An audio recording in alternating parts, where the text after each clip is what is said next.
All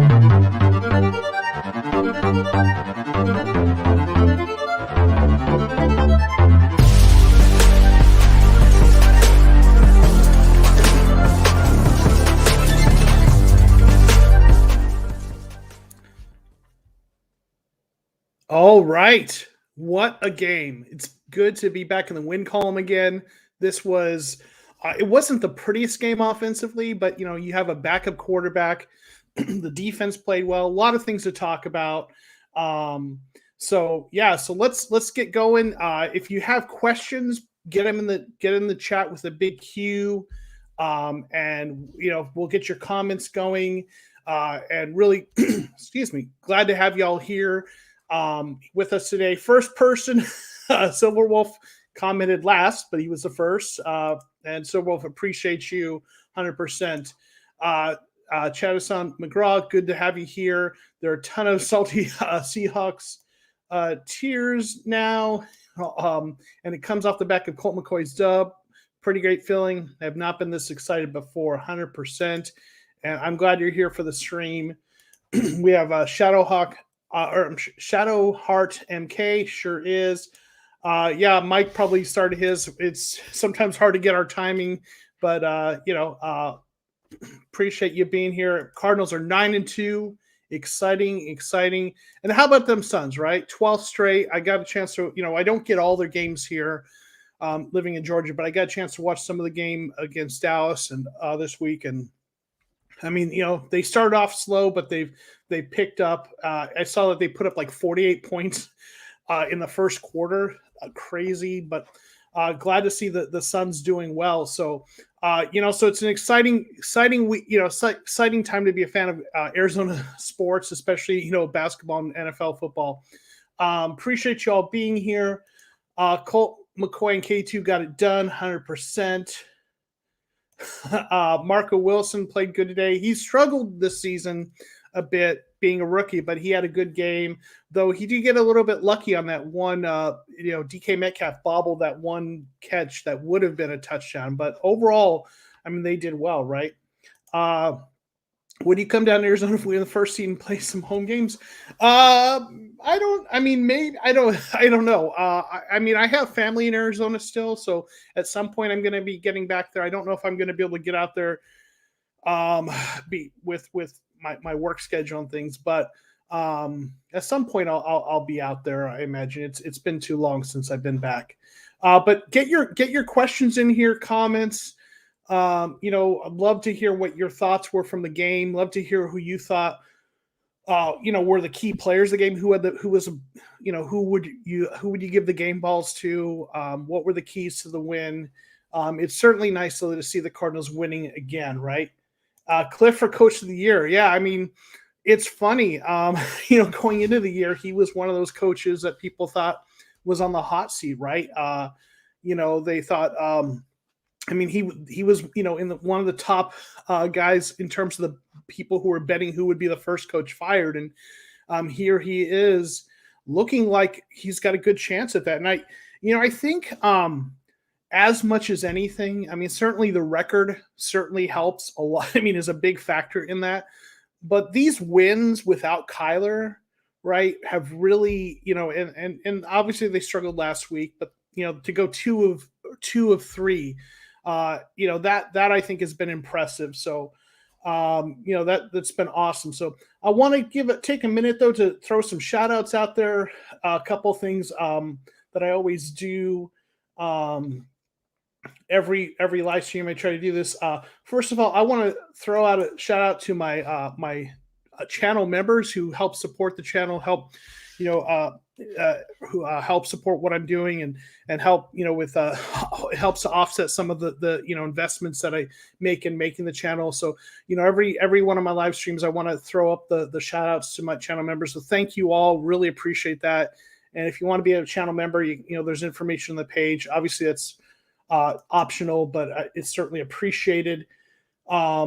So thank you to the channel members. Also, shout out to the folks that join us every week in the Discord. We have a great group of folks who are in there.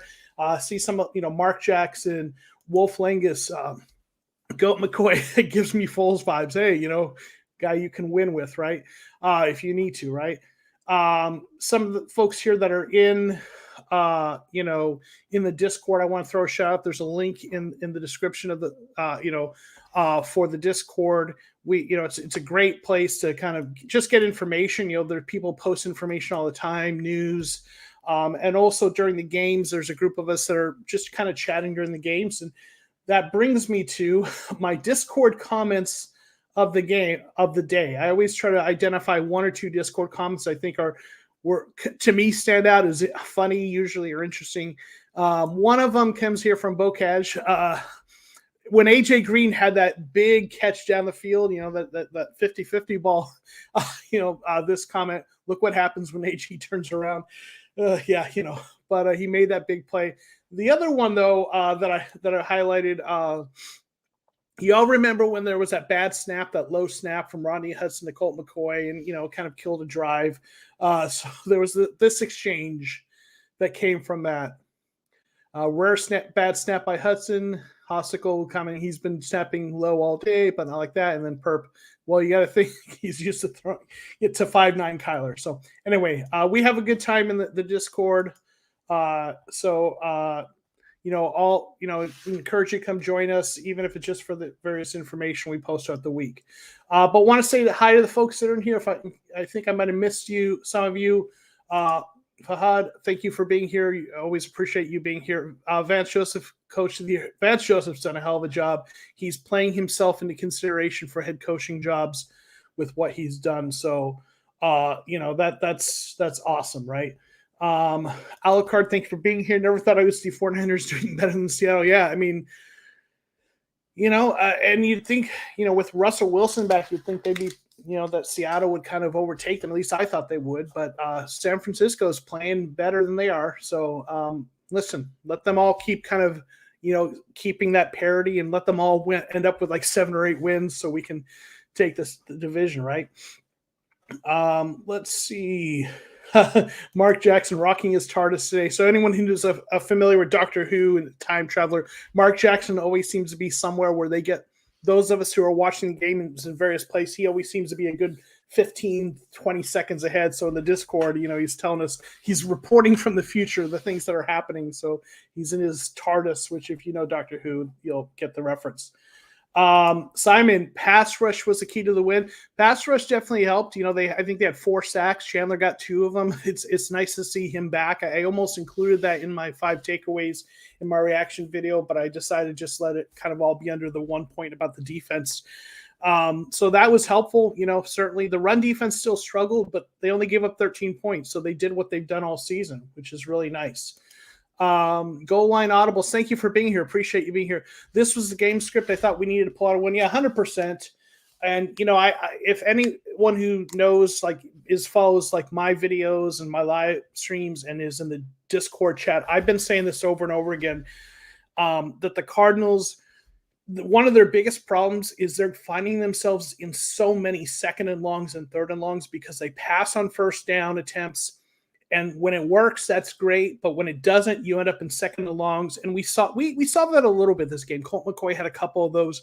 But against Carolina, that was part of what killed them. And what they really need to be doing is running it on first down, even if it doesn't work every time. That's a 2nd and 9 and 2nd and 8 is a lot better than a 2nd and 17. So they needed to run the ball, screen passes, short passes, chew the clock, let their defense do what they do.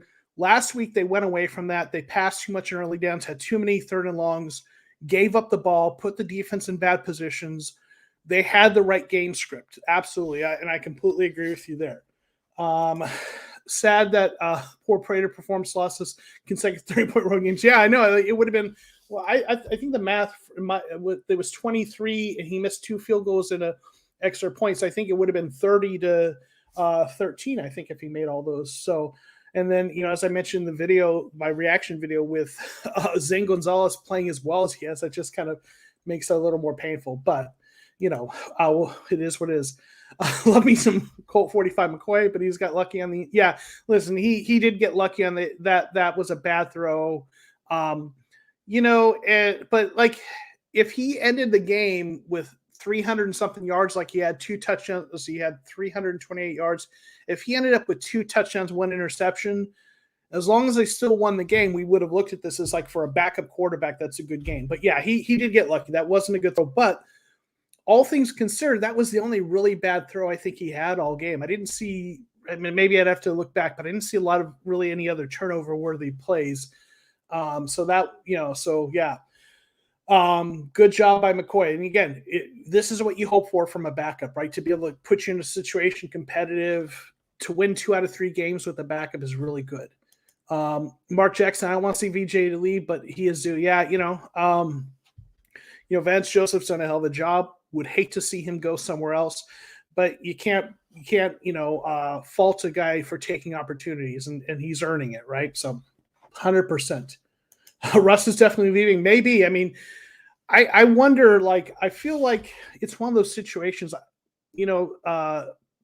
Pete Carroll is sneakily one of the oldest coaches in the NFL. He has this young kind of vibrant spirit, so you don't think he's as old as he is, but he's really one of the oldest coaches. So I have to wonder if he's going to retire and Russ moves on, or if, I just don't see Pete Carroll doing a rebuild. Maybe I'm wrong, but I mean, it might be time for a change of scenery. Either that, or maybe I actually almost think the one way Russ sticks around is if they bring in a new coach and go with a kind of a different approach. But I mean, Russ is still a great quarterback. It's a tough situation. He's, the injury, but yeah, I wouldn't be shocked if he moves on. JJ Watt coming back. The last I heard, Wolf, is that they're hoping he can come back late in the season. Initially the fear was he was gone all season. And then I'm sure they were talking, well, maybe he's going to try to go do surgery after the season and play through it. Well, he didn't. Now they did put him in the IR, but he's working to come back. So we'll see, right? Russ going to Houston. Ooh, that'd be rough. Who knows, right? Deshaun Watson going to Seattle would be terrifying. Yeah. I mean, we'll see, right? Gonzalez has been better than Prater this year. Gonzalez is weird. He's just like, and I don't know him personally. I'm not saying, but in terms of his career, he was drafted by the Browns, and I think it was a 7th round pick, if I'm not mistaken. But if you draft a kicker, usually get kickers as free agents and guys you find, even undrafted free agents or veteran free agents. So if you draft a kicker, you expect him to be good. They drafted him, and then I think in the second year he got cut because he just was really struggled. And then he got a kind of a second chance with the Cardinals, played well enough that we brought him back, but then he struggled. We let him move on, and now he's doing well in Carolina. I don't know, very, very much a lot of variance, right? Let's see. It would be 33-13. Prater missed 3. Did he miss 3? Did he miss 3? Okay. Wow. Okay. So I thought he missed 2, but maybe he missed 3. So yeah. Okay. Then I know he had the extra point he missed. So, how many more wins to clinch playoffs? So I think one more. I think 10 wins is enough to make the playoffs. I mean, they won't clinch the playoffs until later because other teams have to lose, more games and such. So they won't officially, I think, have clinched a spot probably for a couple weeks. But I think with the way everything's going to play out, 10 wins is enough to make the playoffs. So I think one more win. Now, obviously, we hope and want and hopefully expect they will get more wins than that. I mean, man, the way this team has, to come out of this stretch with Kyler injured and to only lose one of those games, to be at 9-2 right now. I think this team, I think this team is I'm saying like 14 wins. I think they lose one more this year. We'll see. I could be wrong, but I think one more win is all they really need to kind of clinch that spot. But there's something obviously value to getting that the first round bye, right? So getting that number 1 seed is valuable. Not having to play that first week of the playoffs is really nice, right? Drew Mass, what do you think about McCoy's running the ball on a few plays? Someone in the Discord said, I don't hate the play, but I worry about fumbles at one of his runs. I will say this. I'm not a huge fan of having him run because when quarterback runs, chance of getting hit, fumbles. I know Kyler runs, but I like that he's running less. But I do like the run plays they ran with him, right? The one was it was almost like a read option or something where they faked the handoff to Connor, and then he kind of took it the other way and I think got a first down. And it was a well-designed run. And the other run in the red zone was really well designed with the block from Connor, and he got that, first and goal. So I like the runs. I like the way they were schemed. I thought they were good plays. I don't want to see him run too much, but they were. Yeah, I liked it in general, especially the way they schemed him up.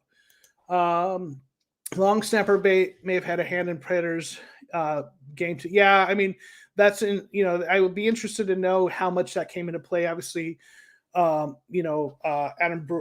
Brewer was injured. And they think is Bo Brinkley or something like that that they signed, who was their long snapper. So that may be part of it, right? 2 more wins for the playoff berth. Okay, that's what Wolf thinks, and I think that's solid. 11 wins. I think 11 wins. I think they're pretty well locked. 10 wins might be able to do it.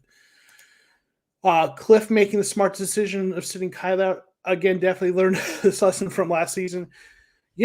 Obviously, Kyler being banged up last year was kept us out of the playoffs, and it's looking to be the right decision. I was really worried. Worried might be a strong word, but I wasn't excited when I heard that he was going to be sitting again. I was like, oh man, especially after the way last week went. But obviously, the way it turned out, them pulling off the win and having the right game plan to win the game.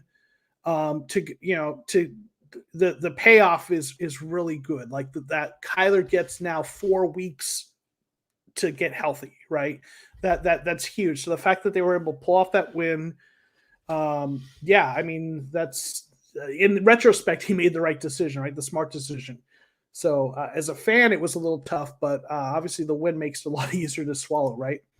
I thought the Cards played well considering all things. Yeah, absolutely, Jason. I agree. I think they played well. I think they played really well on defense. There were a few big plays they gave up, but they kept, Seattle out of the end zone. Seattle, there were a few things, where Seattle dropped a few balls. A few things were self-inflicted, but and the offense played well. I mean, Colt McCoy, 328 yards, 2 touchdowns, no interceptions. Quarterback rating of 112.9.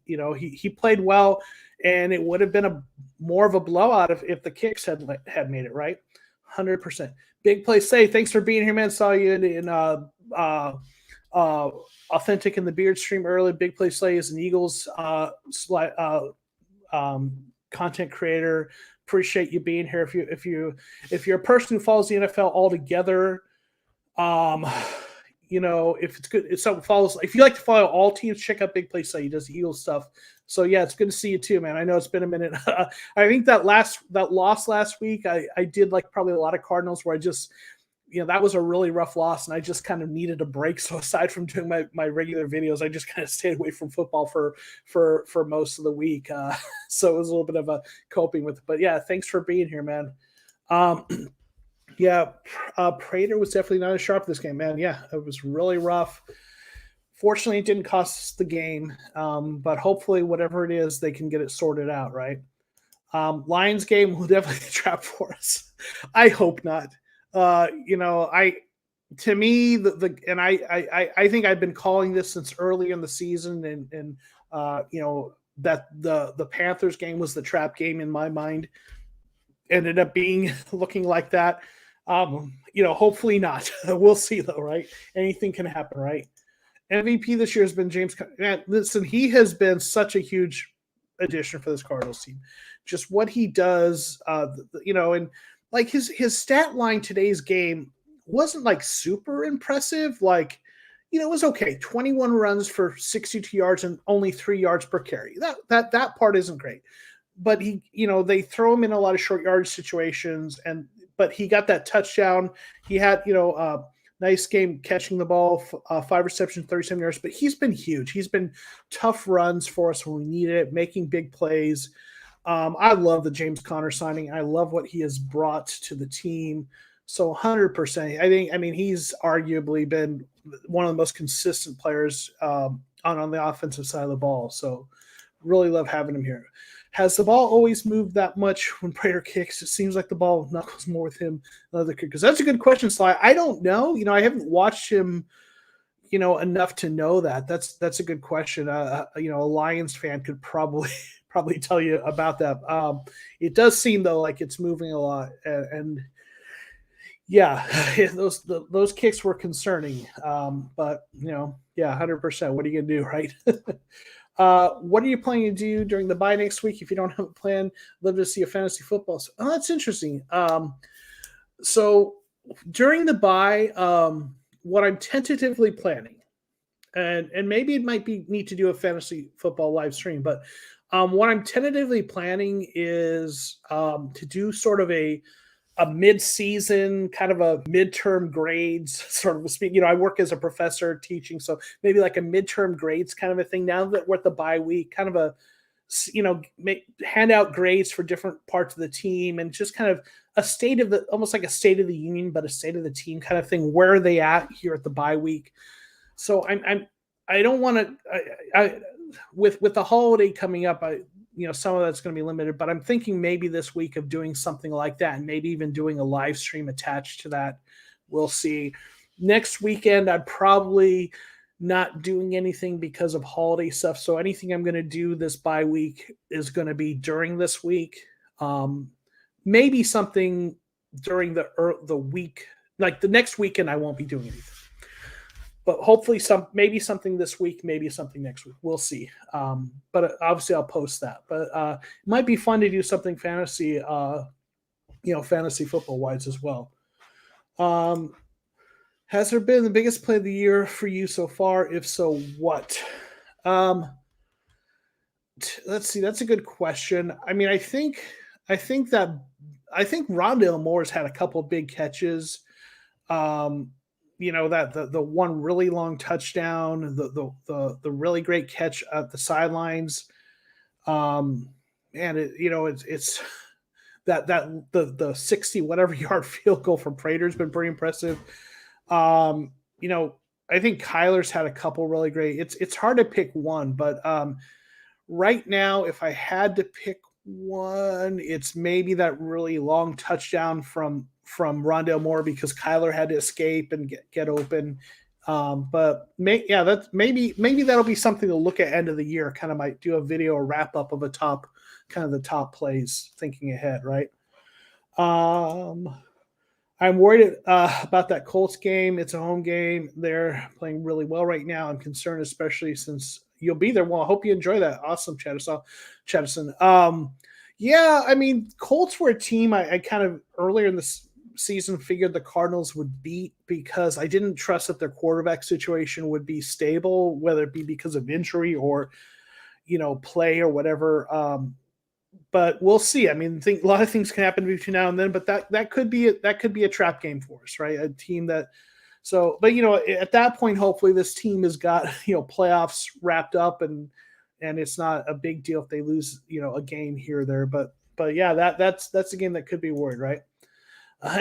Goat McCoy, yeah, man, Goat McCoy, yeah, he had a heck of a game. I know that Carolina game was rough, but it was nice to see him, right? That Jamal Adams trade really worked out for us. Yeah, listen, Seattle. I mean, Seattle's struggling in general.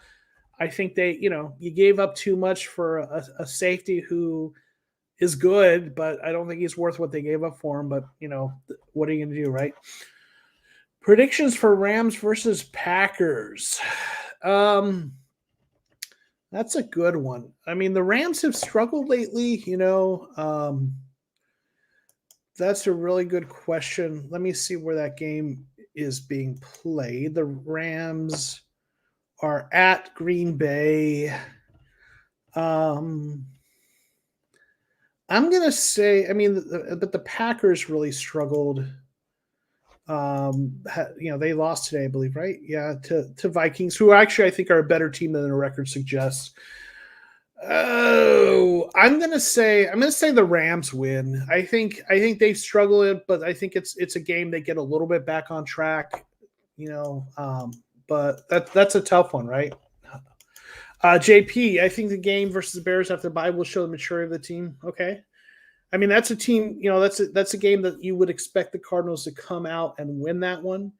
And if they don't, that's a concern, right? So maybe coming out of the bye, showing that they're ready to play. I mean, I think this team has shown its maturity over and over again. You look at it like they obviously being 9-2 itself is a sign of maturity. You look at the games that some of the games they've won without Kyler. They've won 2 of the 3 games. The game in Cleveland, with the coaches out with COVID. Yes, they lost last week. That was a tough one, but you're again, how many teams have run the table, right, during the regular season? Only 2 have gone undefeated during regular season in the NFL history. You're all going to lose some. And I look at their losses. They lost to Green Bay. That's a good team in a game that they were literally had a chance to win right up until the last bonehead play, miscommunication. And then they lost a game without their starting quarterback and best receiver. That happens, right? So, I think they've shown a lot of maturity, but I think it will continue to show, right, that they're on that right path. I think. Connor's unbelievable signing. Seems like he has revenge on the other teams not signing him. Thankfully, we got him.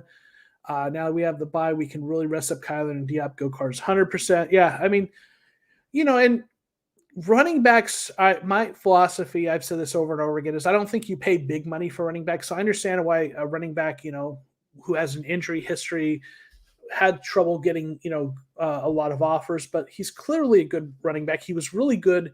I mean, I think he was underrated with Pittsburgh, and we've seen what he can do, and he's, knock on wood, been healthy so far. So it's been a great signing, 100%. Simon has a question.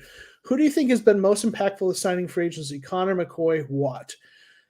All right, so I do think it's I will say Connor. I mean, Watt has been hugely impactful when he was healthy. He's been impactful in terms of the tone he sets. So I even with him being injured, I think what he's brought has been helpful. McCoy, I mean, listen, I know he had the bad game last week, but I think again, to win 2 out of 3 games, that's a good outcome for a backup quarterback. I don't feel like we had that guy in our roster last couple of years who could do that. So that's been huge. But all together, Connor's a guy who's been there every game. He's not just backing up when injury happens, and he's been healthy all year thus far. So to me, it's been Connor, what he's brought to this team. So that's my take in terms of free agency, right? Now, obviously, you have Rodney Hudson as a trade that you have to, if you're talking about just acquisitions, I think he deserves a mention there too. But for me, it's Connor right now. We need to go 2-4 at least to make playoffs and have games against the Seahawks, Bears, and Lions. And they've shown the ability to win without our quarterback and wide receiver. We got this. Yeah, I mean, I think 2 more wins. 1 more win probably does it. 2 more wins makes you comfortable, like you've sealed the deal. So yeah, I feel like it's. I mean, you never want to get. I never want to say for certain it's going to happen, but I feel pretty good about the situation. Yeah. Not to mention this defense to me is for real. Vance Joseph has this defense playing at a high level. We just need to work on that run defense. Yeah. I think this defense is good, really good. Not necessarily truly elite across the board. But they play well. I mean, look at what they've done. Like, there have been only 2 games where they've given up more than 20 points, I think. The game against Minnesota and the game where they got blown out against Carolina. But aside from that, they've been making teams put up 13 and 17 and 10 and scores like that, and that's really good. And the run defense has struggled, no doubt.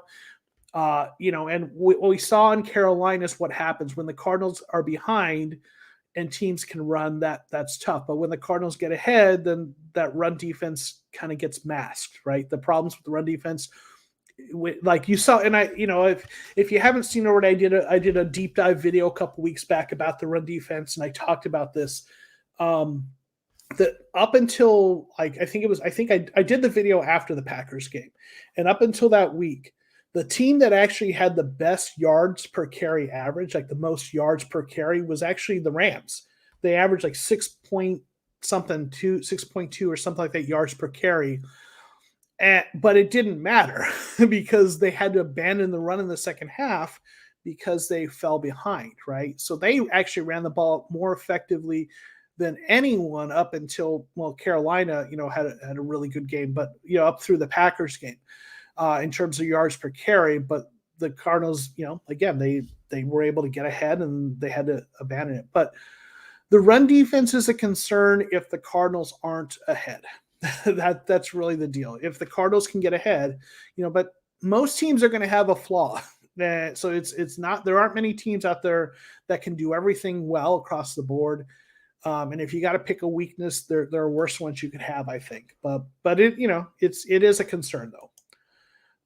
Let's not forget how well Robert Alford has been. 100%. I think we don't talk about him enough. In the beginning, before the season started, I had my 50 predictions video that I just kind of did. It was a little bit more for fun than anything, and some of them were kind of taking long shot, bold predictions. But I had Robert Alford and AJ Green both in the Comeback Player of the Year award. Like amongst the top three.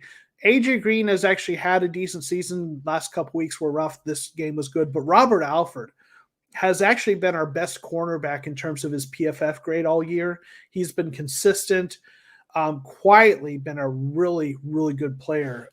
And so that's been a huge, bringing him back on a really team-friendly deal. I hope they're able to bring him back again, on another team-friendly deal.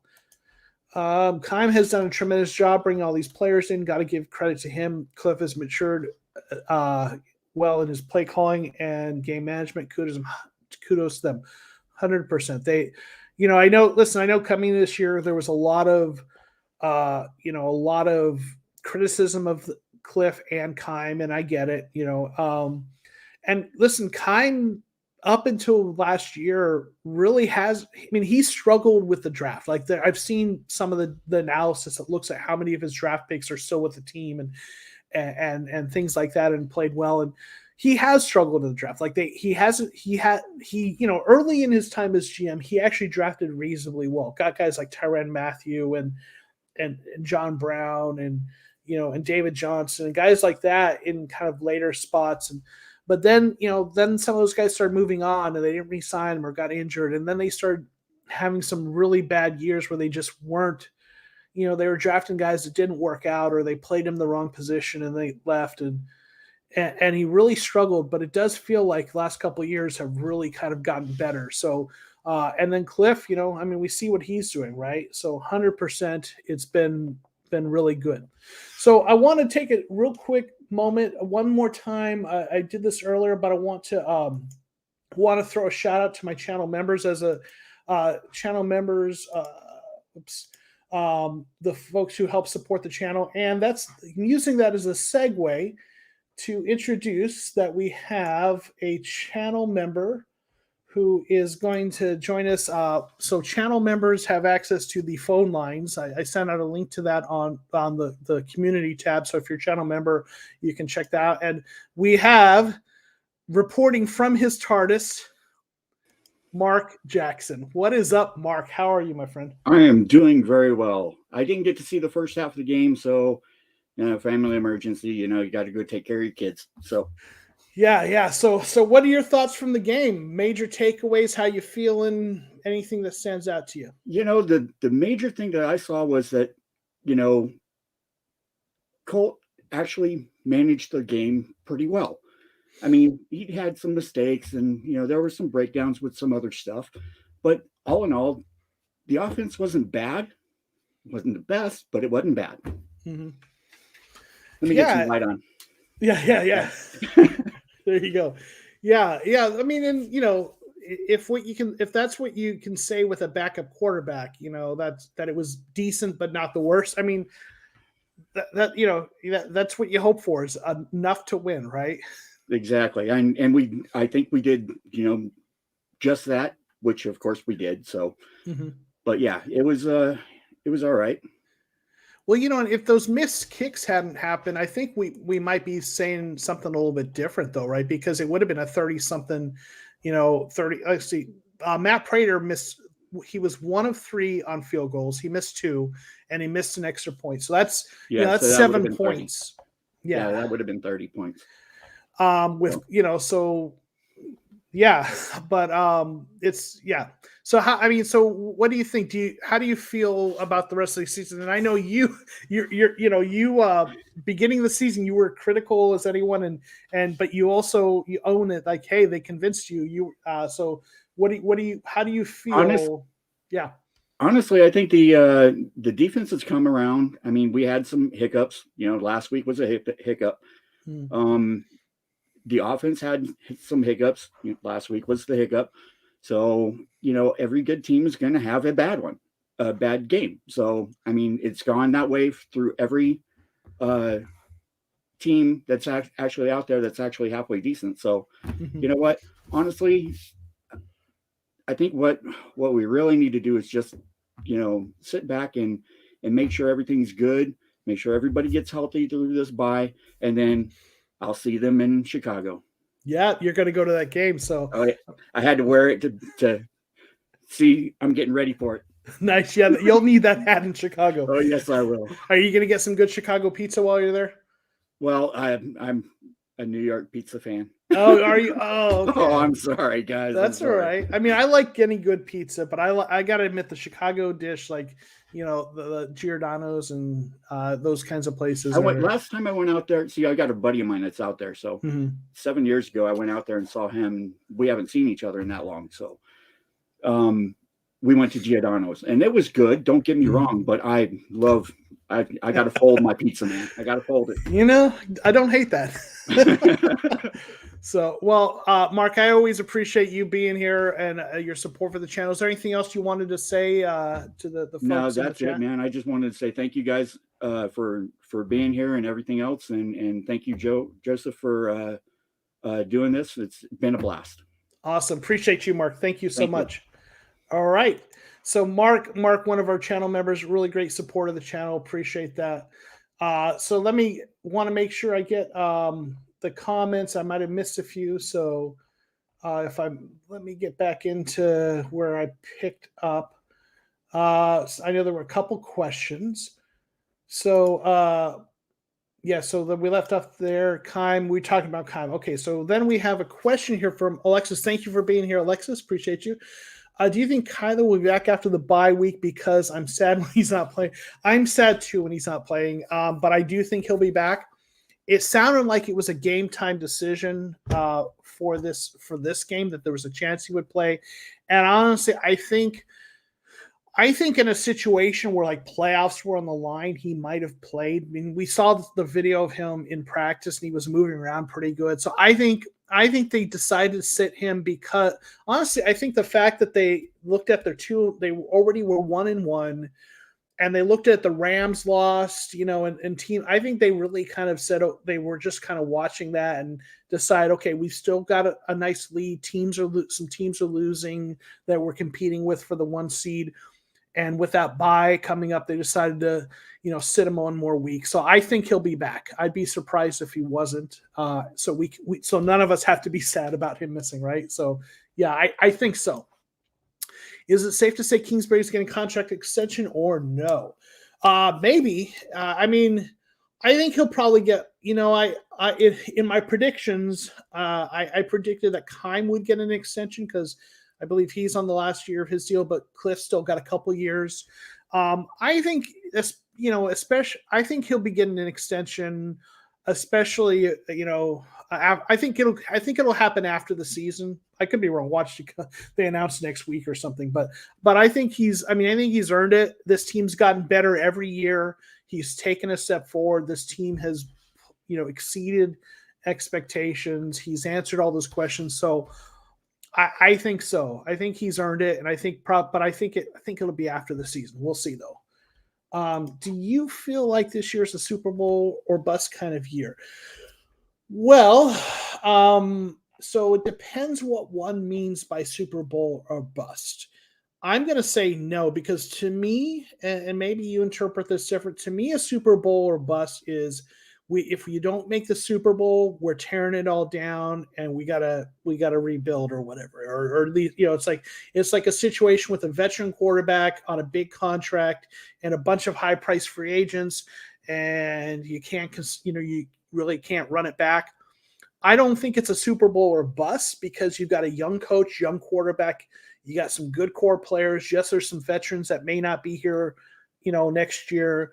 But this is a team that's set up to be, potentially on a nice long stretch, like what you're seeing in Kansas City. They're having a rough year this year, but you've got a young quarterback there, and you've got a team that's going to be contending potential for years on out. And I think the Cardinals are set up. So I don't think it's a Super Bowl or bust because it's not like you're with a veteran quarterback who only has a year or two left potentially, right? So I don't think it is, at least not the way I define it, but maybe you view it differently. Good job. Good game, Seattle. Yeah, I mean, it was tough. Seattle fans got to be feeling bad, right? Because, Cardinals are a good team, but, they had Russ. We didn't have Kyler, and we still beat him, right? I feel like this is really starting to feel like that flickering year. Let's see. I believe we are heading into that direction. So I'm not sure what you mean by flickering, but if you want to clarify for that, that would be appreciated for sure. Let's see. Tim, thank you for being here. Tim, one of the channel members. I hope you saw the shout out to the channel members earlier. Oh, aloha, great team. When you went to that game, didn't you? If I'm not mistaken.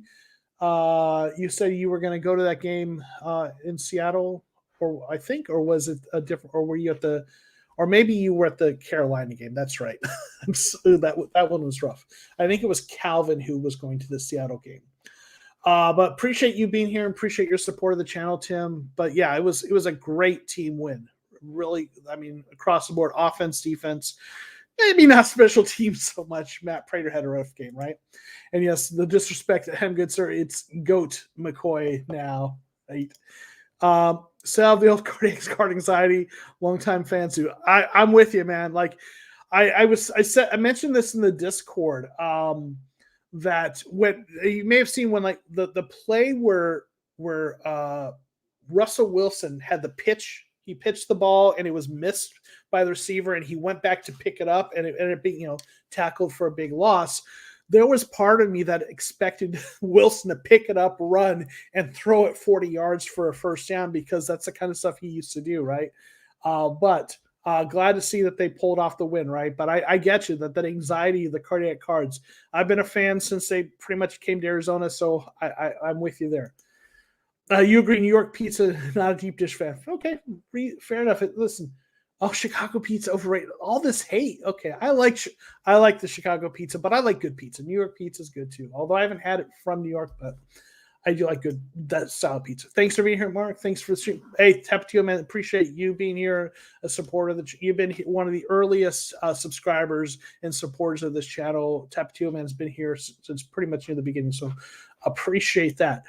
Ryan, undefeated in away games and division games feels good, man. 100%. This team they're not just winning, but they're winning on the road. They're winning in the division, and their losses are, I don't think they, in my opinion, have a bad loss. And what I mean by a bad loss is a loss that you look at and say, oh, like Tennessee losing to the Texans today was a bad loss, right? Losing to the Jets is a bad loss. Losing to Green Bay in a game where you have a chance to win right up until near the end is not a bad loss, right? Losing to Carolina, even ugly, with your quarterback and best receiver out for the game is not a bad loss, right, in terms of NFL standards. So they're winning big games on the road, division games, 100%. Let's see. Wolf, we're going to bust out the wall. We're going to have to bust out the wall. Yeah, yeah. Going to have to pay lots of money for Cliff, right? Let's see. Rams are Super Bowl or bust. We're just Super Bowl contenders with quality signings, hopes for a Super Bowl run. Yeah, thanks, Glenn. That autos. That's another way of putting it, and that's kind of how I see it. Like, that's a team that has all these players they traded draft picks for. They don't have, they don't have first round picks and for however many years, and that you can't sustain a team that way. I don't think you need. It's hard to build a deep team that way, and if someone gets injured for so many reasons. So yeah, I think the Rams are a good example of a Super Bowl or bust team with the way they've built their roster. Do you think we'll split with the Seahawks this year? Possibly, because that last Seahawks game is the last game of the season, so it's possible the Cardinals could kind of rest some starters who, if anyone's banged up. So I could see them splitting that, but who knows? I mean, we won this one, right? But I mean, I think there's a chance because Russell Wilson, he's still, rusty a little bit from the injury. He's still kind of getting back into it, and stuff. So, it's possible that he's kind of back into the flow with things that last game, and the Cardinals are resting people if they've secured a first round, if they've got that first that number one seed locked up by then I could see that happening. But boy, it would be nice to see the Cardinals sweep them, right? That would be awesome. So that's right. There was the Panthers you went to. Happy birthday, Tapatio, man. So Cardinals win makes it week better. So I'm glad that the Cardinals got your birthday present. So happy birthday, dude. Alexis, did you see the Seahawks guys saying that they need an easy team to beat in this game? Seahawks are acting crazy. Huh, okay.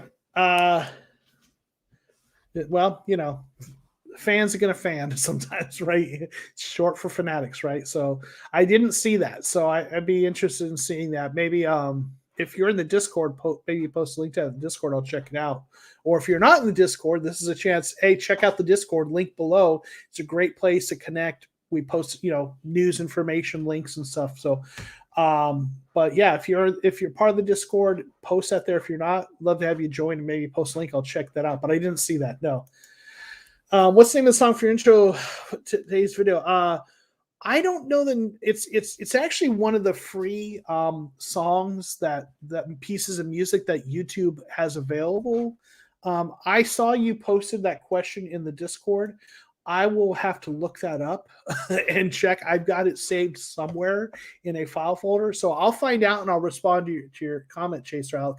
But it's an instrumental that YouTube in their media library has available.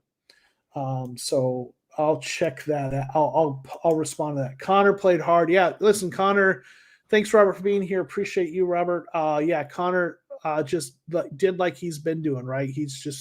He has played well all year, and he ran the ball hard, made some big plays, tough yards for us. As a great MGM once said, F them picks, right? Yeah, well, I let them view it that way, right?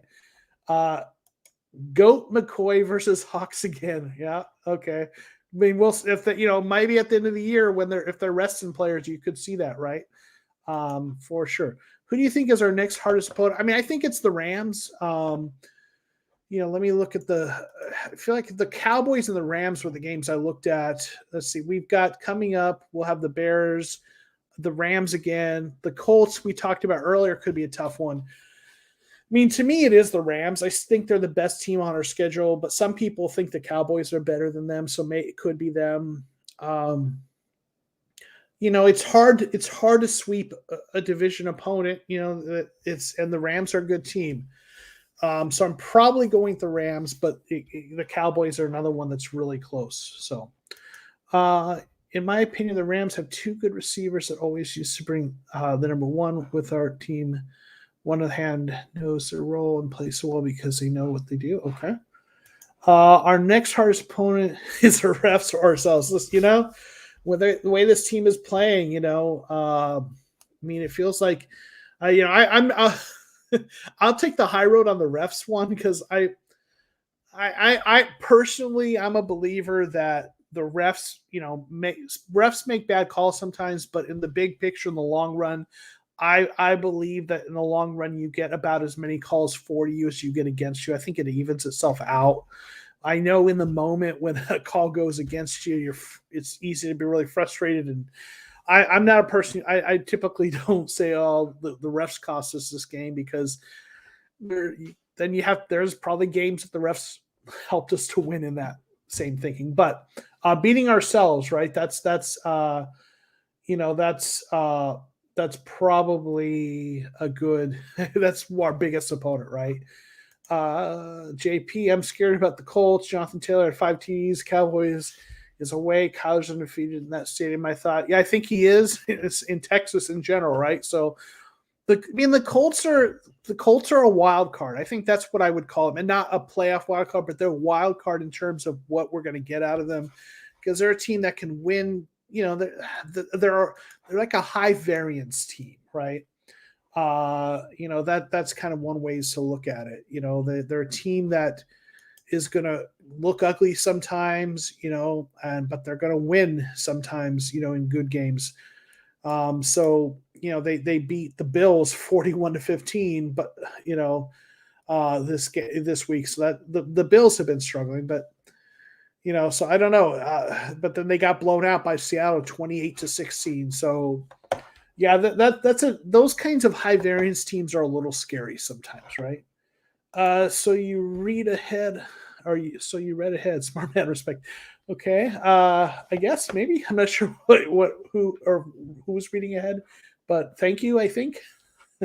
Let's see. For good as Ertz did, I will say AJ Green was the better for having almost as much yards with half his reception. So AJ Green haters keep talking, but they know they're wrong.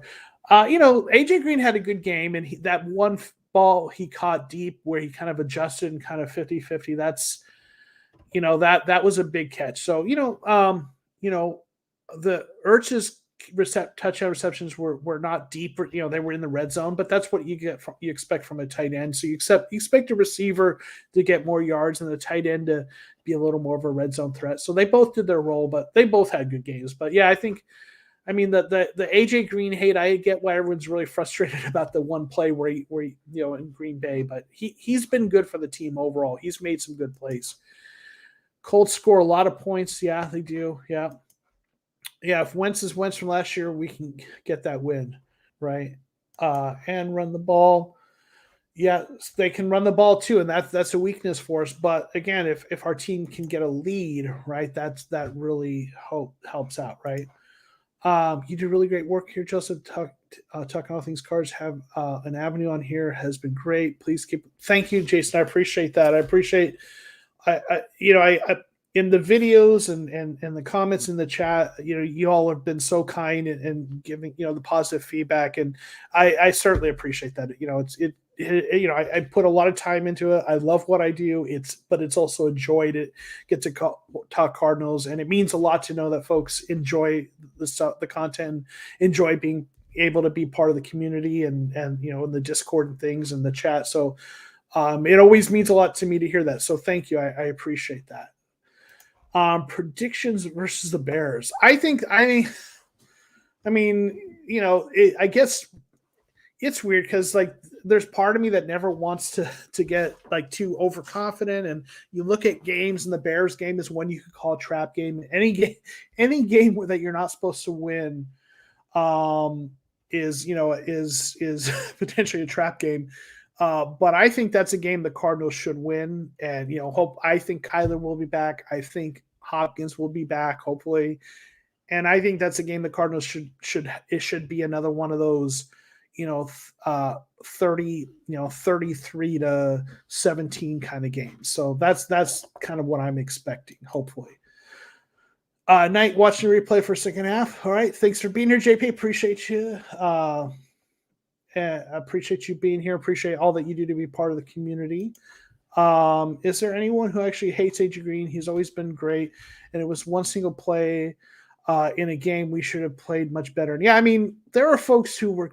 I mean, I see it on chat and comments and Discord, and folks were really frustrated when that play happened. And we're fans get in our feelings, right? That's what we do. We're fans, right? I try not to be reacting that way, but I'm just an old man who doesn't react as much. But I saw it. I saw people talking about cutting him and things like that. It was in the moment, frustrated. But if you look at the overall big picture, he's made some really big plays for this team. He had one really bad play there, and but he's also had some huge plays down the field, adjusting and getting catches on balls that Kyler threw up that were 50-50 balls that weren't for him being a big, tall receiver who can go up for the ball would have been incomplete or interception. So I think Green's been good for this team. For sure. Sorry, Joseph, and get ready for tomorrow. Thank you. Hey, Mark, thank you for being here. I appreciate you being here 100%. So no worry. Definitely don't need to apologize. Real life, got things you got to do, right? And it's genuine as well when you come on here. Thank you. I appreciate that. I try to be me, and I'm glad it comes across that way. Thank you, Jason. Yesterday I got Kurt Warner Cardinals jersey and Charles Barkley Suns jersey. Good day. Nice. Yes, those are some good birthday presents. 100%. Enjoy community. Thank you, JP. I'm glad that you enjoy. I appreciate you being part of this community for sure. You've been from very early on. You also, like Tapatio Man, like one of the earlier subscribers who've been here for a long time. So definitely appreciate that. Those things happen. Can't win them all. 100%. Did you hear that we? Did you hear that we inquired about? I'm not sure. Odell Beckham Jr. What are your thoughts on that? Did we inquire about him? I don't know if we did. I don't. Odell Beckham. Yeah, you accidentally had the caps lock. So I get. Did we inquire about him? Is that what you're asking? I think our receiving core is good. I think it's set. It's deep. I don't. If you can add talent, I guess. But obviously, he signed with the Rams. But he's a talented player who hasn't lived up to his talent recently. And, there's been some questions about, are there some issues with him personality wise? I think maybe some of that's overstated. I think with Odell Beckham Jr. is a guy that you just, at this point in the season, you don't want to bring in guys that are going to, that are going to be like distractions or that's going to be a big story and a big deal. Like they brought in Zach Ertz, but Zach Ertz is a guy who the big story about Zach Ertz is what a great signing or great trade it was. And the fact that he's coming in, working hard, and he's such a consummate professional. With Odell Beckham Jr., there's just some baggage there that you don't want to bring that. You don't want to bring something like that into a team mid-season. If anyone you're bringing in midway through the season needs to be like the consummate locker room guy. So I wouldn't have wanted to. I would have not probably been terribly interested in going that route. Other than Larry, who do you think is the greatest Cardinal of all time? Now, good question, Luis. Now let me say, I will say this. My expertise, maybe that's not the right word, but my fandom really kind of starts with the Arizona Cardinals. So I want to acknowledge that there is a whole Cardinals history that predates their time in Arizona, and there are some great all-time players there. So those aren't the players I'm going to talk about because I just don't know as much about that. So I think aside from Larry, right, Larry Fitzgerald, guys that I think are some of the greatest Cardinals of all time, particularly, and there's guys who've played short periods of time that were great. But I want to go with kind of guys that have played with. I'm going to go with some players that I think are longevity, where there's some longevity. I think you have to look at Aeneas Williams. I think he is arguably one of, he's in the Hall of Fame, obviously. I think you have to look at him potentially, and that might be the pick. Chandler Jones merits some mention. He's actually been here for a little while now. His all-time sack leader. One of my personal favorites who I just have, and I don't know if he's the greatest aside from Larry, but I'm a big fan of Adrian Wilson, what he has been to the franchise. And obviously he's part of the front office now. Let's see, we've got Jack Dung. Thank you for being here. Mentioning Jake Plummer, Aeneas Williams, Patrick Peterson. Listen, as much as Patrick Peterson left on a sour note, you have to include him on the list because he was really good for a while. So that's a good pick too. But I'd probably go with Aeneas Williams. But yeah, that's a great question. I appreciate that question. Let's see.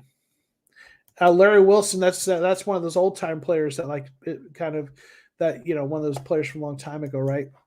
That you have to consider. Do you think there are any other players in free agency we should go after anymore? I mean, I haven't looked at who's out there. Right now it might be nice to see an interior defensive lineman if there's someone out there available. But I don't at this point. I don't know who's on this. Who's available. Someone to sign off the street. So right now, I mean, I think the roster's pretty good situation. I just think, that interior defensive line's a little banged up.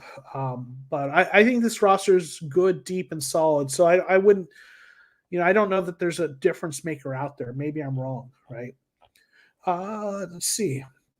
Alexis, is it weird that I don't think Rams are crazy good as they appear to be? Just me.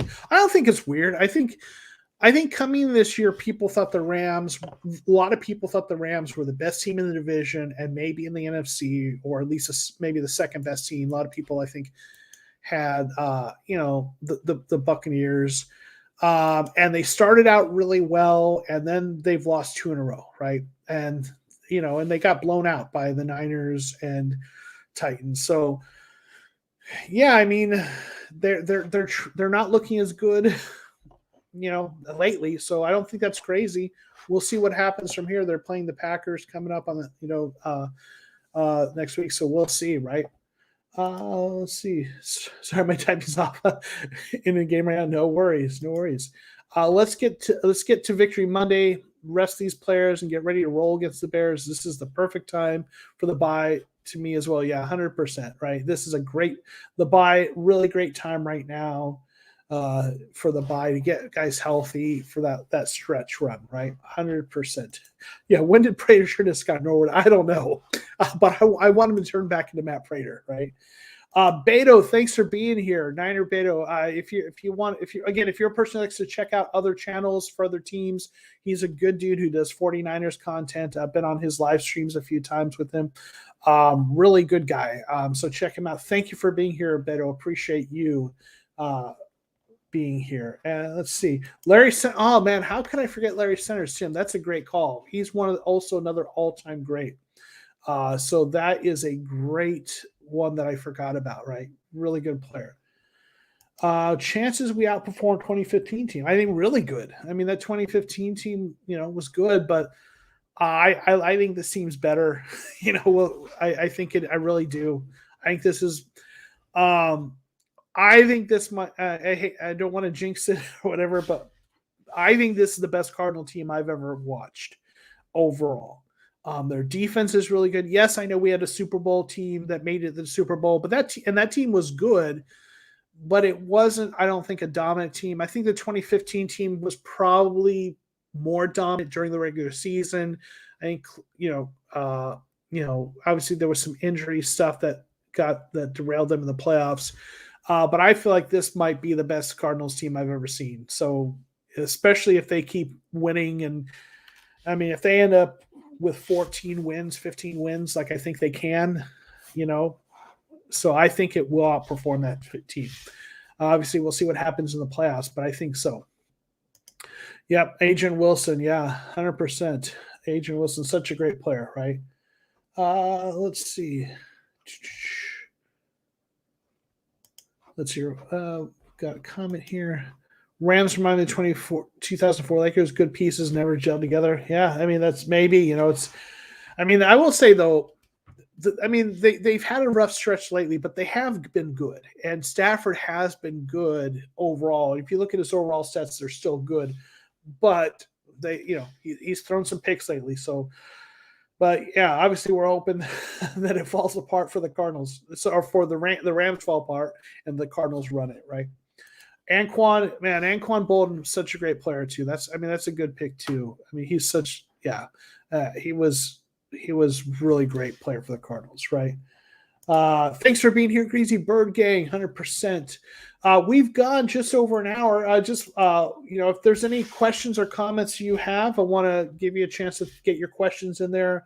We'll probably wrap up relatively soon, but man, this is a great win for the Cardinals. Impressive. Let me throw this out there. also as a question to you, who was the player of the game? And just put their name in the chat. Player of the game, who was it? In and then I'd like to see who everyone thinks. Zach Ertz pickup will be better. LBJ move. I mean, I think it's hopefully, right? It'll turn out to be that way, right? Mitchell Schwartz is still in free agents. Okay, that's an interesting one. Maybe, yeah, right. Former tackle of I believe he was with the Chiefs most recently. He's a good player. I know there was some injury stuff, so that could be interesting. Have to if here's the thing with Mitchell Schwartz, if he's healthy enough to play, I think someone's going to pick him up, whether it's the Cardinals or someone else. So the fact that he's still in free agency makes me wonder, as good of a player as he was, if he's not still banged up. I don't know though, right? I like our NFC West, or you like that the NFC West is an arms race rather than other teams are risking their future while we are getting great deals and great players. Yeah, I agree. Yeah, other teams are really trading away first round picks and stuff. Cardinals have made some trades, right? We traded for Zach Ertz, but we didn't trade the farm, right? We traded was it a fifth round pick, I think, or a fourth round pick, and Tay Gowan. Like we're not giving, so we're not selling the farm in terms of early draft picks. We're making moves here and there, but we're not trading away all of our prime draft capital, but we're still leading the division. That's the position you love to be in, right? 100%. So let's look. Hey, Jason, thank you. Have a blessed day as well. Appreciate that. So let's look. We've got Colt 45. We've got Ertz, Zachary Ertz, Goat McCoy, Rondale Moore led the team in receptions, but they were a lot of short ones, right? He ended that average around 5 yards per reception, but he had a couple good plays. Colt McCoy, Gavin, thank you for being here. Appreciate you. I think that's the first comment I've seen from you. Thank you. Appreciate that.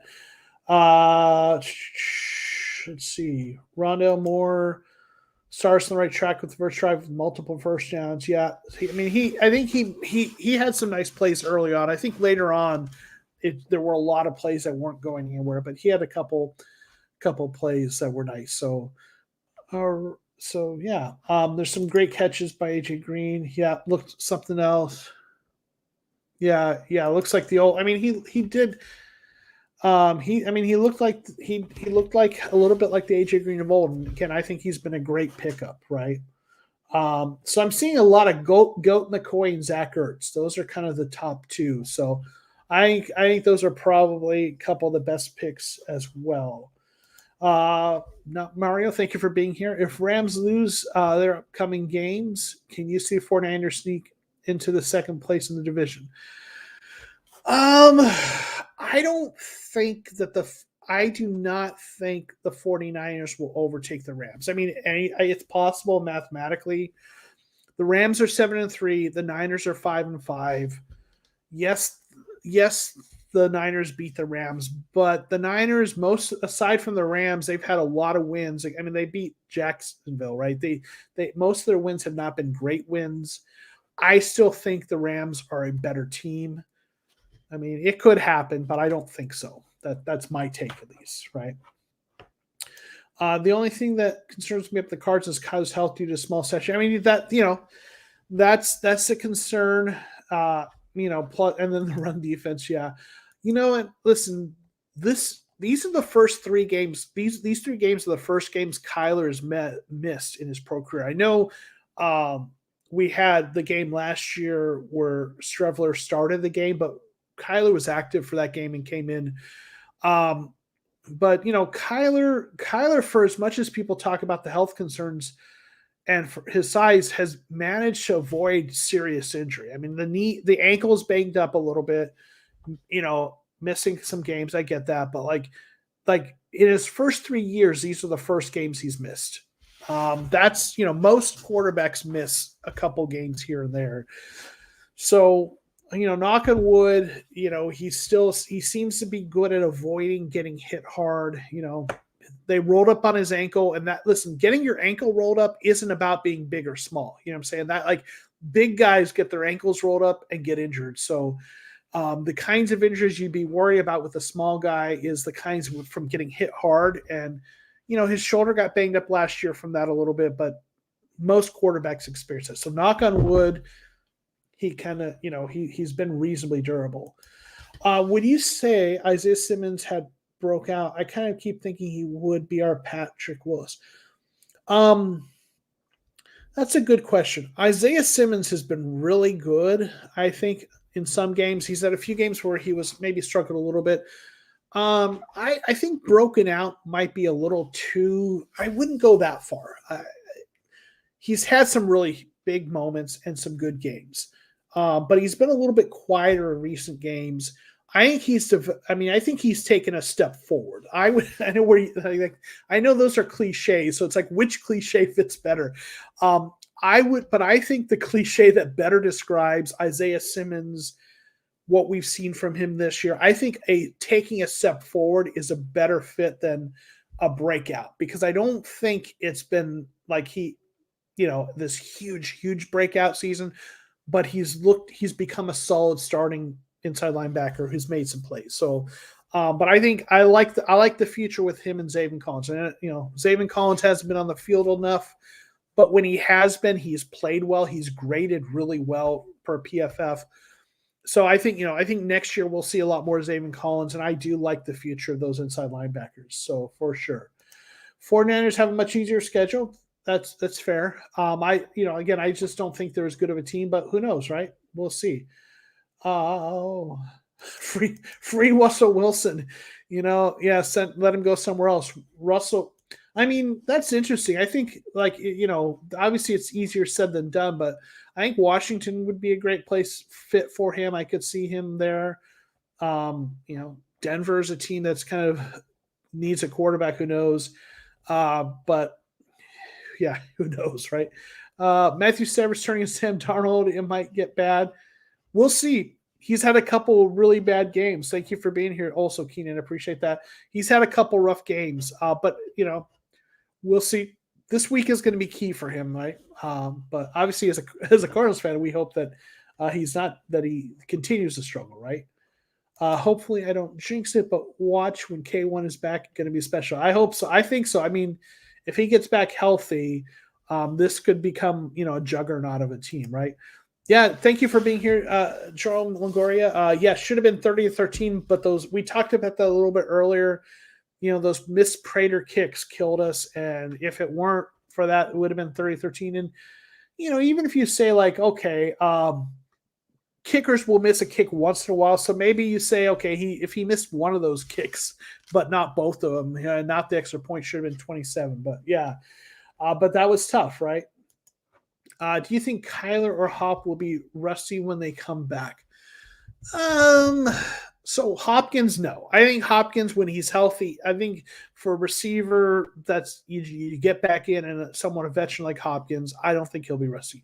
I could see Kyler starting out a little bit rusty, for the first half, right? I could see that. Do I think he will be? I think he'll be a little rusty. I think the first quarter, first half, maybe at least the first possession or two, he might try to do too much and might, have some rough plays. But I think he'll get it going by the second half. That's my guess.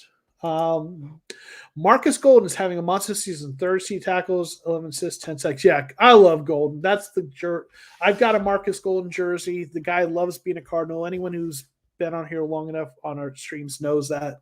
I love that guy. Appreciate what he brings in terms of energy, and he's having a hell of a season. So absolutely, Marcus Golden has been a beast. Do you think K1 will be rusty? Oh, okay. So I think that was someone else that too. So I already talked about that. So yeah, Cowboys got 4 division games in a row. Okay. They've got 4 division games in a row, I think is what you're saying. Okay. Cowboys are interesting. I mean, they've got a really good offense. Their defense isn't great, but they've been playing better, right? When are you going to play a song on those guitars? People ask that once in a while. And I think what I've said is when I get to 3,000 subscribers, I will play a couple chords. That's about it. Yeah, I'm not going to do much more than that probably. Let's see. Zane Gonzalez presence last week is what caused us meal field goals this week. Yeah, maybe Zane Gonzalez just kind of dropped some of that bad juju or whatever it was, right?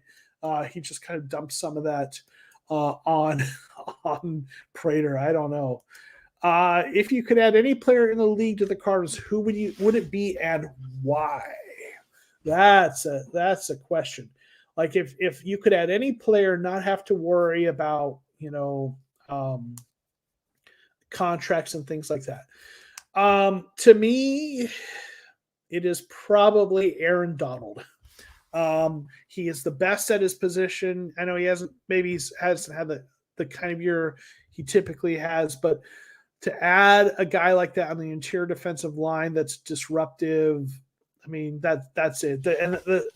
The only other guy that I might say aside from that would be Jalen Ramsey, and they're both on the Rams, to have a lockdown cornerback. But I probably, because our defensive line is an area of concern, I'd probably go there. But yeah, that's probably who I would go with, because I think our offense is dynamic. Sure, there's players you could add that would make it better, like Quentin Nelson on the offensive line or what have you. But I think I would add someone on the defense, probably Aaron Donald. Jonathan Taylor is a beast, is on our radar. The running back from the Colts, right?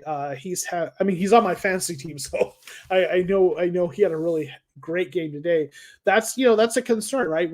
The Cardinals have struggled with the run defense, so but if the Cardinals can get ahead, then the running doesn't make as much of a difference. But that's something to be concerned with, right? If they run on us, that could be a problem, right? Jordan, thanks for being here. And Twan Wesley, man, dude is balling for sure. Is balling for being a wide receiver 5. When he gets his chances, he's much better than Keyshawn or Andy.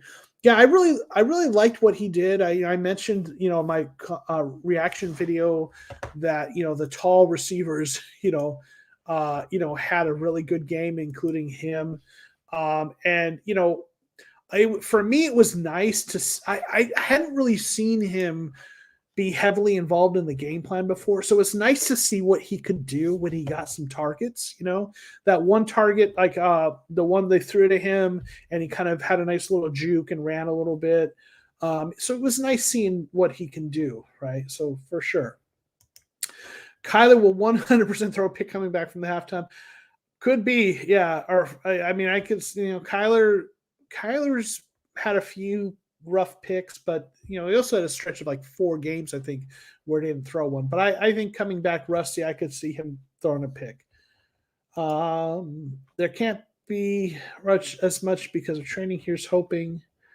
Wesley reminds me of a big receiver. Okay, I like that comp. Yeah, he's definitely a big receiver, and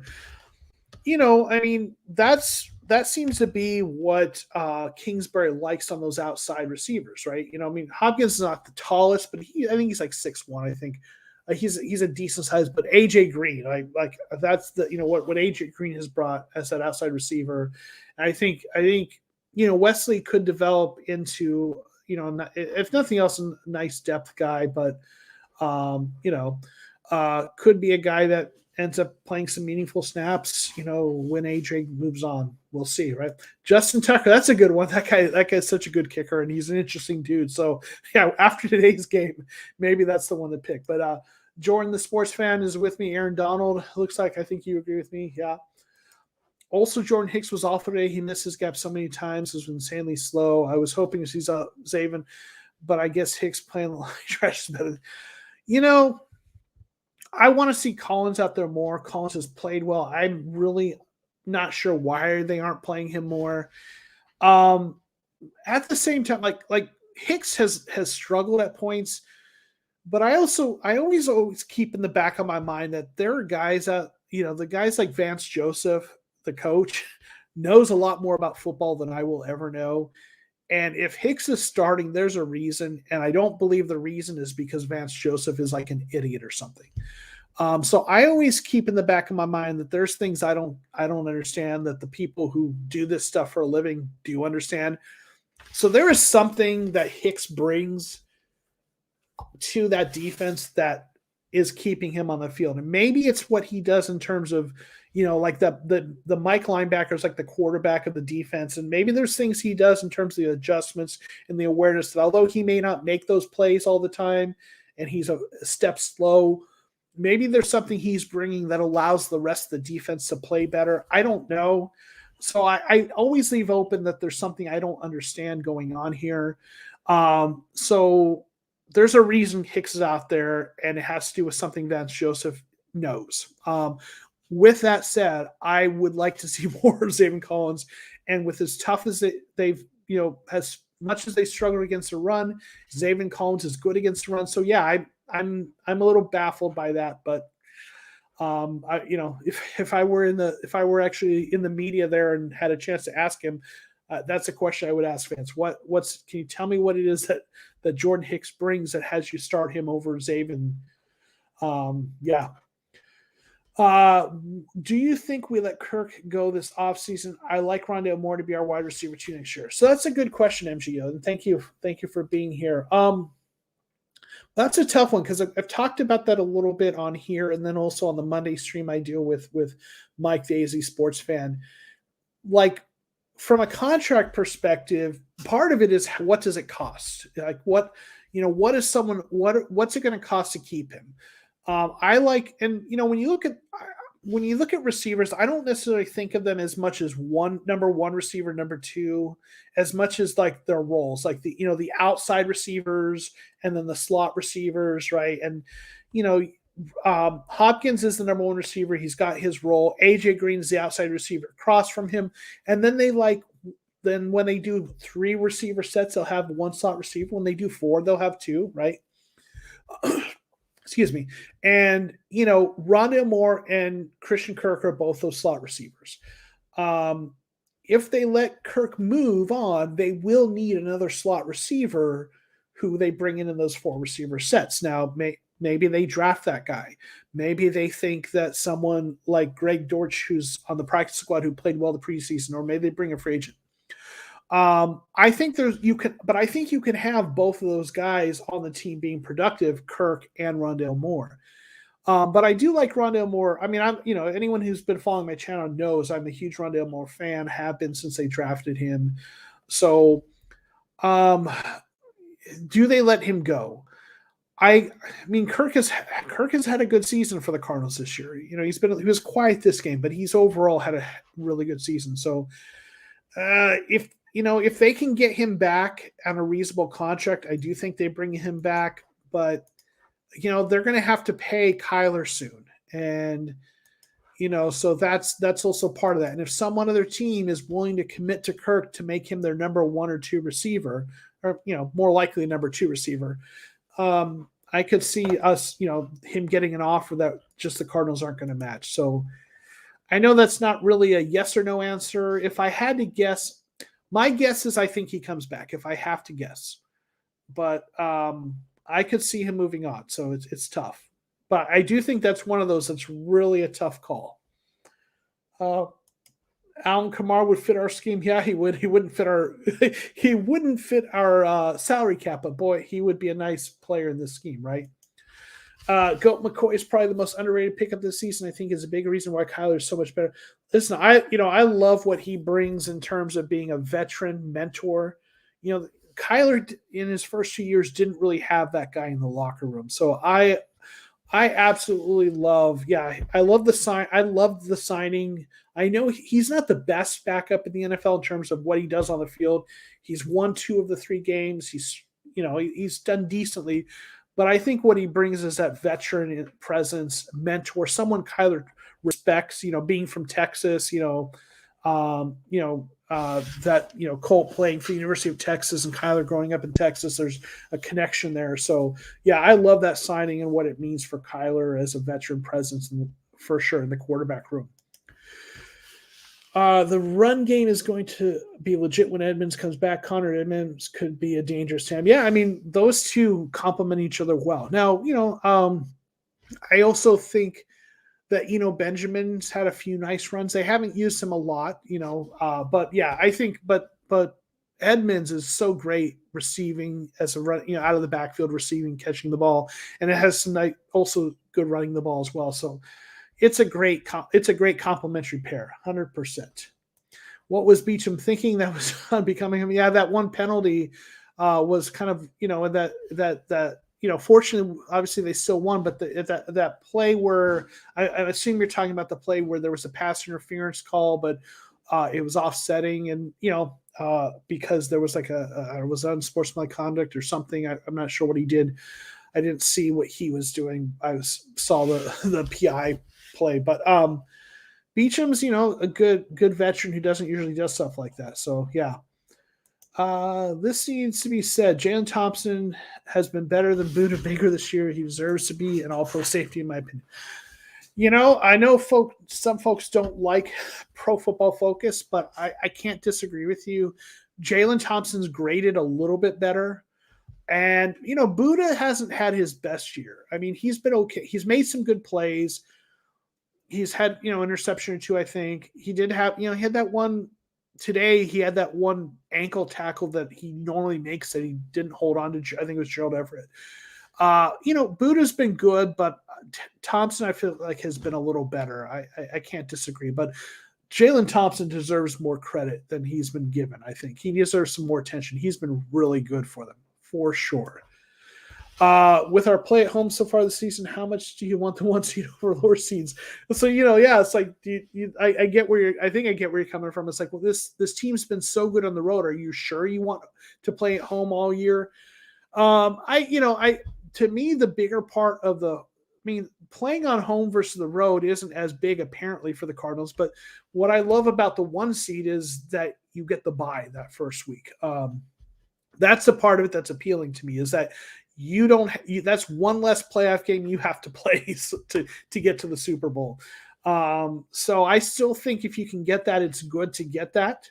But I hear you, they played so well on the road. But, one of those home losses was, again, last week minus Kyler.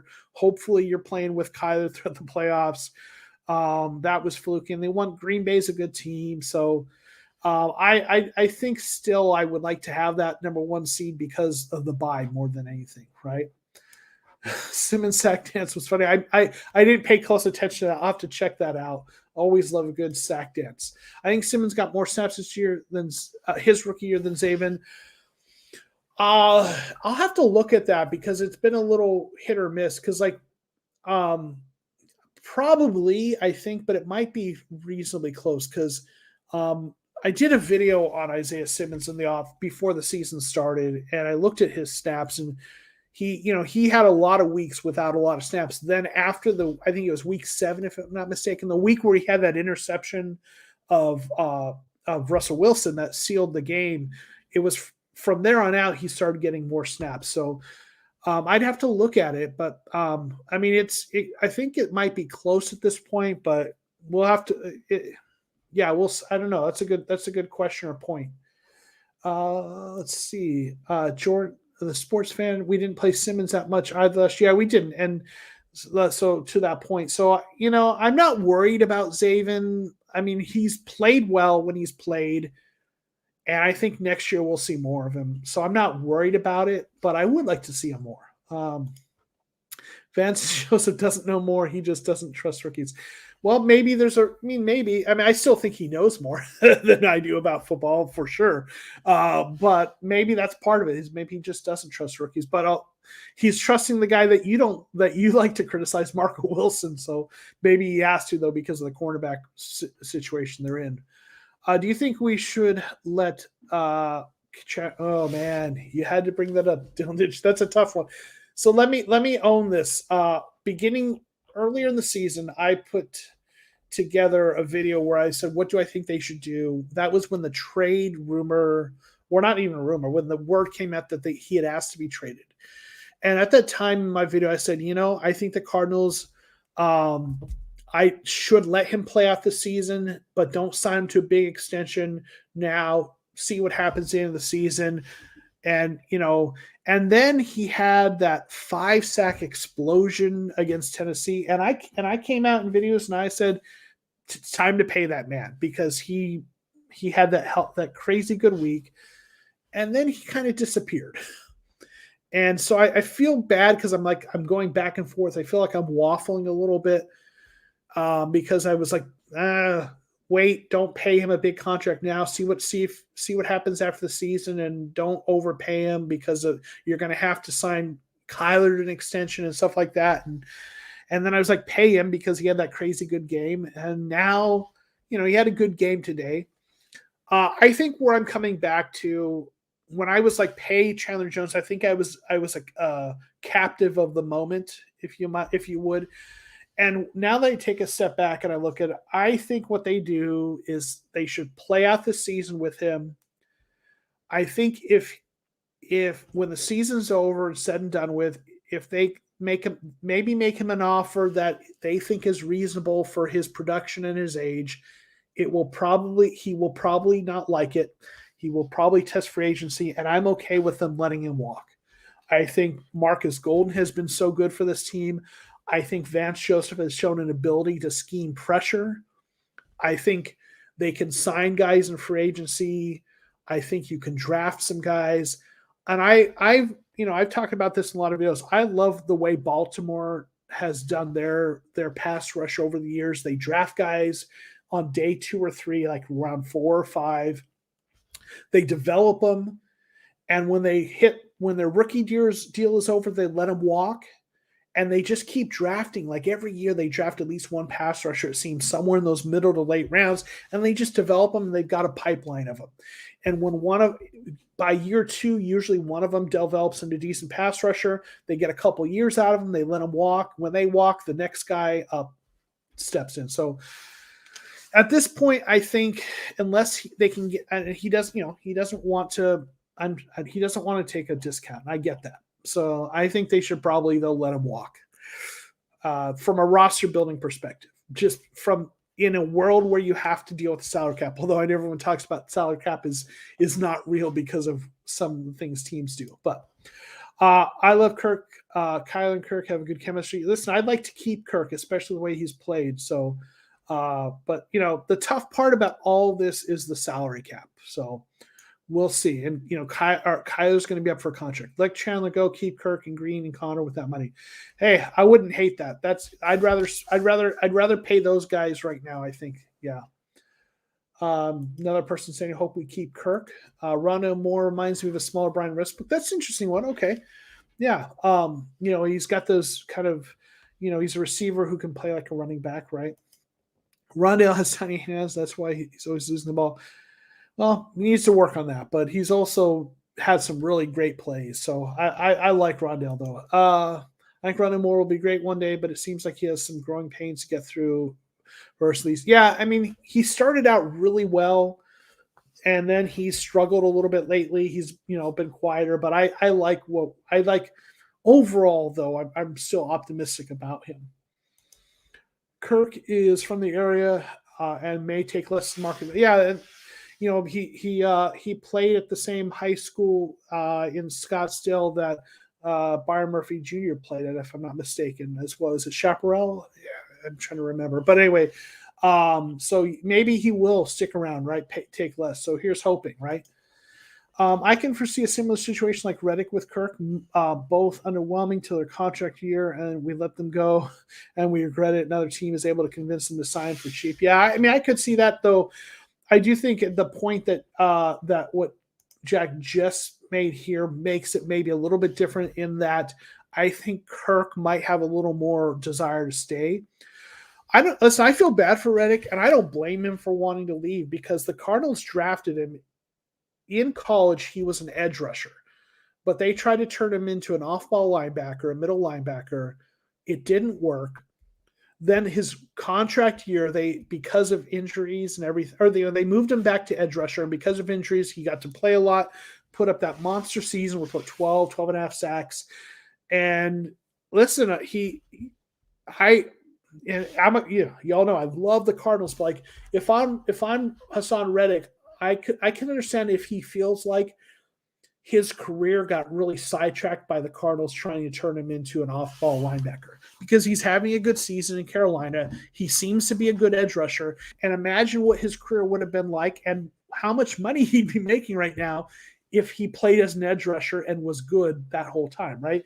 So, listen, I could understand how Reddick, why he might want to go on somewhere else because the way they used him here arguably cost him some money, right? Saguaro, thank you Eric, thank you. I appreciate Saguaro's where they played it.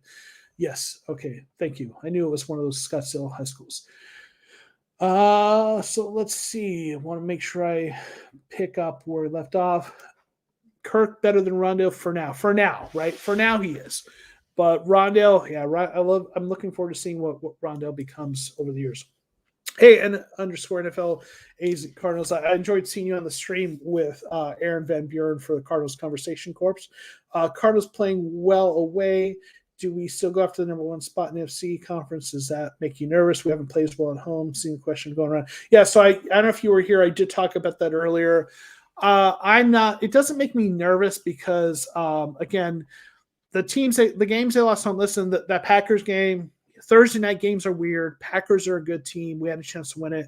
Last week against Carolina with the Colt or with Kyler out, I just have to, I'm not worried about that. So, and to me, that first round bye is more important than that. So, I would like to see them get the number one seed. I think when you start saying, well, maybe get the, do you want that playing on the road is going to be better? And I think that's getting too cute with it. Cardinals have been better on the road, but they've been good overall. And I don't look at it that way, but who knows, right? What is up with Rodney Hudson's low snaps? This is 2 weeks in a row with a lot of low. Yeah, I don't know. I wonder if he had that rib injury. I just wonder if something about the injury is just making it harder for him to get as much on the snaps. I mean, I don't know, but I wonder if that has something to do with lingering effects of his injury. Could be. Kirk is clutch, even though he drops some easy ones. He has some great connection. No, yeah, he does, and he's had some really huge plays, right? So, for sure. He was out for 4 weeks during pre that happened, so kind of rustiness, right? Who's our biggest threat in our conference? A lot of people would say, right, think it's the Panthers, right? But no, I think it's still Tampa Bay. I know they struggled a little bit. They're what are they, 6-3, I think, or 7-3. But we haven't played them. Tom Brady is still Tom Brady. They have, they have still a really good team. They're defending Super Bowl champs. That's a team that to me is still the biggest threat to me. It's, and I know, again, there's other teams that are playing better, overall, but when you look at it, I just, from years and years of watching sports, whether it be basketball or football, I always look at those teams with the veterans who have won championships. Like, to me, I'm going to pull from a basketball example.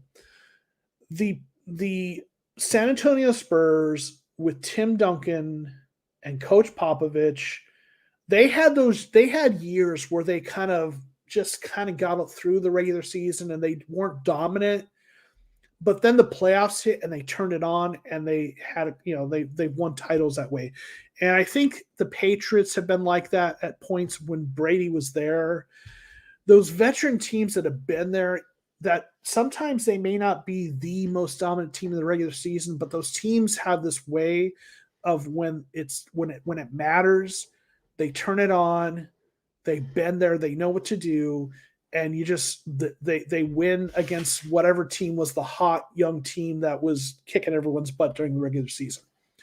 So to me, with Brady and the veterans, and with Bruce Arians and that Tampa Bay team is the team that I worry that come playoff time, even if they aren't the best record in the conference, that come playoff time, they're the team that that we have to most worry about. So. That's my take for what it's worth. Let's see. Going through here, some folks are talking back amongst one another, so I'm trying to get to questions, comments. By the way, you got robbed that TV at Kirk after two knees hit the ground. Catch process is over. Yeah, maybe. I mean, I know they say, I don't know. The catch rules are always so weird. So they say you have to, then it bobbled it out of bounds. Maybe it should have been the way the rules are written. It's kind of weird sometimes. So maybe, I don't know. Franchise Chan Jones make improve it again. Maybe, yeah. If they have the room on it, he's not going to be happy about that though, for sure. Marco Wilson balling out. He's going to be a Pro Bowler someday. Hopefully, I know some folks are not as high on him, but I mean, Wilson's actually had a rough season overall, but he's a rookie. But he had a good game. But he's struggled a little bit. But he's a rookie. I think there's some potential. So hey, what is up at Base Triangle? Thank you for being here. A win is a win. I needed this win. I've been watching. Oh yeah, that's right. So I'm sure the Seahawks fans would have been unbearable had we lost, right? So yeah, for sure. I see good pass rushers every Saturday. The kid from Morgan Anderson from Alabama are really good. Yeah, again, you can get pass rush a lot of different ways, right? If the season ended today and the draft was tomorrow, using GM the Cardinals, what position do you take in the first round? Great question.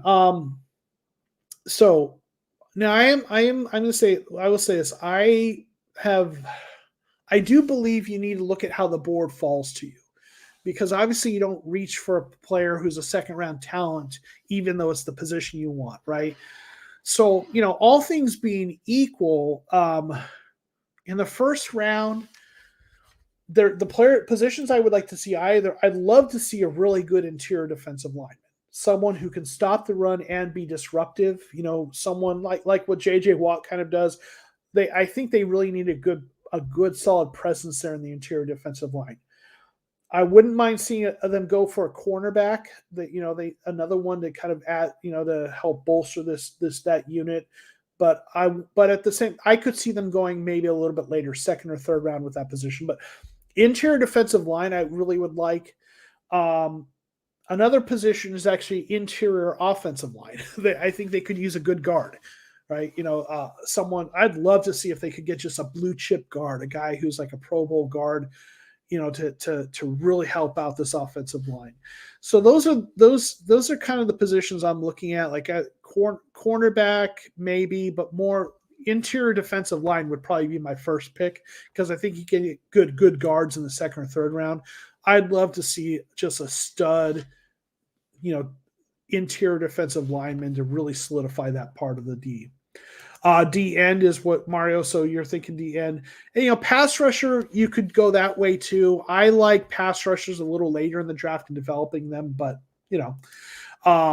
I trust in Wesley and Moore taking Kirk and AJ Green spot next year. I think that if they let both of those guys go, I think they need to bring at least one more. I like what I saw from Wesley today. I trust Rondale Moore in the slot more than I trust Wesley taking that outside spot with more permanent reps. I would, but maybe they draft a guy in the second or third round to develop there, or they bring in a veteran free agent, kind of on a team friendly deal. Let's see. I was responding to someone. Tampa and Dallas have very easy schedules coming up, so they're going to be in it for the number one seed with us. Yeah, so that's another thing to consider, right? Agree, but I think Kyler will. I hope so, obviously, and I think Kyler's capable. I think this team is going to be tough to defend. I think the Cardinals are going in the right direction, but you always got to worry about Tampa Bay and Brady, right? Yeah. Tampa Bay and Dallas make fights both to exploit the AZ run defense potentially, right? They could. But again, without Cardinals run defense, you got to keep Cardinals from scoring, because if the Cardinals get ahead of you, exploiting that run defense. It's hard to exploit a run defense if you're playing from behind, right? So you have to stop the Cardinals. Your defense has to stop the Cardinals to exploit that Cardinals run defense. Not going to lie, I've always bet against Brady, and every single time he would prove me wrong since the 23 Super Bowl comeback. Never bet against Brady ever again. Yeah, I mean, that's kind of where I'm talking about, 100%, right? Outside linebacker or DT should be our first 2 picks. I don't hate that. Again, the only reason I don't say outside linebacker earlier is because I love that, like I said, the way Baltimore develops those guys. I like getting pass rushers in rounds 3 or 4 or 5 and developing them. But I don't like paying big money for pass edge rushers. I like taking them a little later. But I wouldn't hate that if I get that. That's a position that makes sense. But it's more my philosophy why I wouldn't take one early. Tom Brady's an old man. Our defense, I hope so. Right? I hope they do. Right? Marco has been awful this year in terms of stats given up. He's shown flashes occasionally, but statistically, he's graded poorly. And he's given up a lot. So, and I saw a stat. I think it was like amongst rookie cornerbacks, I think he had the highest passer rating allowed. So, I know where people are really excited about Marco because they coming out of the preseason, he looked good and he's earned big a lot of snaps. And people are excited because he's, exceeded expectations by being on the field. But he hasn't been great. But fortunately, this defense as a whole has been good enough that they've been able to cover up his mistakes. He gives up a touchdown here and there, gets burnt. But the defense as a whole doesn't get torched, right? Especially in the past. So, it works out. Oh, let's see. They were responding to someone else. I'll take D-line for our first-round pick. Yeah, Eric, so yep. Jack Kung, also defensive tackle. Sounds like there's a handful of folks who tend to kind of see it the same way as I do. Rams versus Packers. So who do you all think? I think I picked the Rams, but that's a tough one, right? Interested. Yeah, who do you all think wins that one? I believe after this year, AZ becomes a destination for Asian players willing to take less money, similar to how the Bucks were able to keep players as well. The draft would be a plus. Yeah, hopefully, right? That would be nice to see. I mean, the way it's going, we'll see. We have to see how it finishes out. But if the Cardinals team continues to play like they are, has a good playoff run, even hopefully a championship run, I could definitely see that happening, right? Jordan P. I think our team is perfect to defeat Brady and the Bucks, but only with J.J. Watt. Pressure without blitzing is formula for being right. Yeah. Pressure without blitzing is the formula for beating Brady. Also, we have the weapons exposed to weak secondary. Yeah, I think so. I mean, hopefully Watt can be back in time for that playoff run, right? Let's see. Hey, Professor, what's your favorite play of the game and worst play of the game you hated? Okay, so this game, favorite play of the game. I liked the shovel pass to Zach Ertz for the touchdown. I thought that was a nice little trick play. So probably that. If I had to pick something that was a little bit bigger, maybe the AJ Green, catch down the field. The play I hated, there was a play and I forget what it was, but they tried to pass it on first down and they end up, I think, and Colt got sacked and it was like 2nd and 17. With Colt McCoy, when he's starting, I just don't like throwing on first down. I keep saying that, but it's all those, those second and longs and third and longs. And that's what led to a lot of those turnovers last week. So I forget exactly what it was, the play, but I remember that play, even had it kind of in my notes somewhere that, that they went for it. They passed it on first down and then got a 2nd and 17 because they tried doing that. So those were the plays I loved and hated, I guess. I'd say Rams win, but wouldn't be sad to see the Rams lose. Yeah. Let's see. Out of all the guys we got this offseason, I think I don't believe you pay big money to running backs, but if we can get Connor back on a reasonable deal, I love what he brings, and I think we have even talked about this because I've talked about this in other streams. Chase Edmonds is on his last year of his deal, and so they've got to make a decision about him too. And I like Chase Edmonds a lot, but I think you can find guys like Chase Edmonds in the draft, those backs who are smaller receiving backs. A guy like James Conner, there's not as many of those guys in the draft. So for me, I'd like to see him back. What about me, Zach Ertz? Hey, Zach Ertz, I think that I'd like to. I mean, they traded for him. I want to see them bring him back too, for sure. Cards should rule the division for the next few years if they continue building. 49ers have no first for 3 years. Rams Morgan's farm for now. Hawks will implode once Russ leaves. I mean, hopefully, right? Things are kind of funny in the NFL. And fates turn around quickly. But the Cardinals are in a good position right now, right? So, yeah. Who is your all-time favorite Cardinal? I mean, Larry Fitzgerald has got to be, and I know that's such a cliche answer, but I just love what he means to the organization. So that's my all-time favorite. But in terms of there's some question. We had some questions about this earlier. Some of the best. If I have to go with a guy who's just kind of like, a next favorite, it's probably Adrian Wilson. I think he's so great. But Marcus Golden is quickly earning a spot up there too. I just love what that dude brings, right?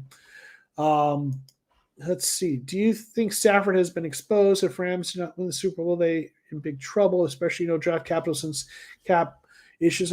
I don't think he's been exposed. I think he's been around too long. I think he's still a good player. He's had a couple bad games. I think he's a good quarterback. I don't think he's Peyton Manning or Tom Brady. I think he's good.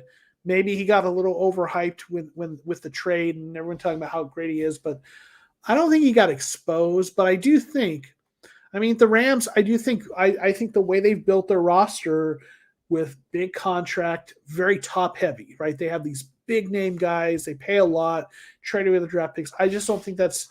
I don't think that's sustainable. I don't think that's how you win long term. So I do think that they've got some issues ahead in terms of cap space for sure. How many more games do the Cardinals need to clinch playoff spot? Sorry, we did talk about that earlier, and I know Wolf Langus, who's in here, was saying he thinks 2. I think 1 more win probably is enough to get in the playoffs, but they won't officially say they've clinched a spot. I don't think.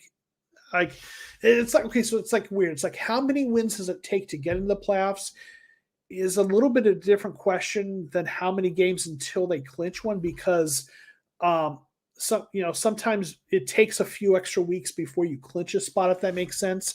But I think when it's all said and done, 10 wins would be enough. So I think 1 more win would probably be enough to get in the playoffs, but 2 to be safe. That's my take. But when so many teams are still in it till late, sometimes it takes a few extra weeks before they mathematically say you've clinched a spot, I think. But yeah.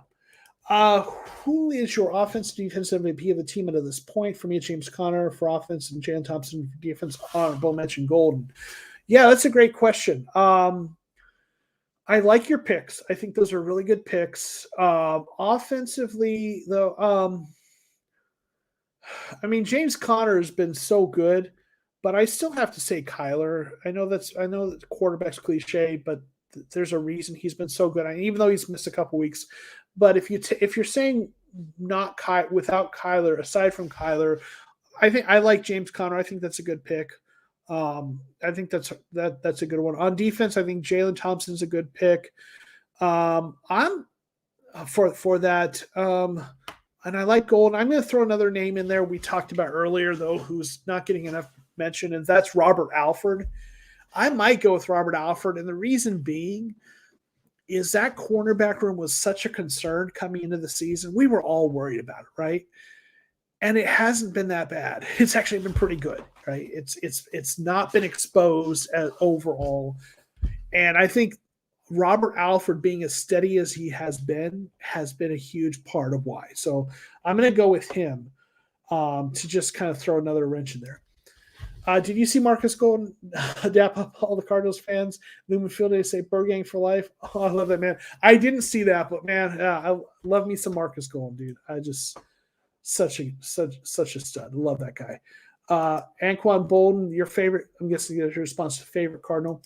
I'd take Cardinal over Edmonds all day. Yeah, I thought we could have run the ball more today. I think Cliff saw they were down both corners. Maybe that's what he passed so much.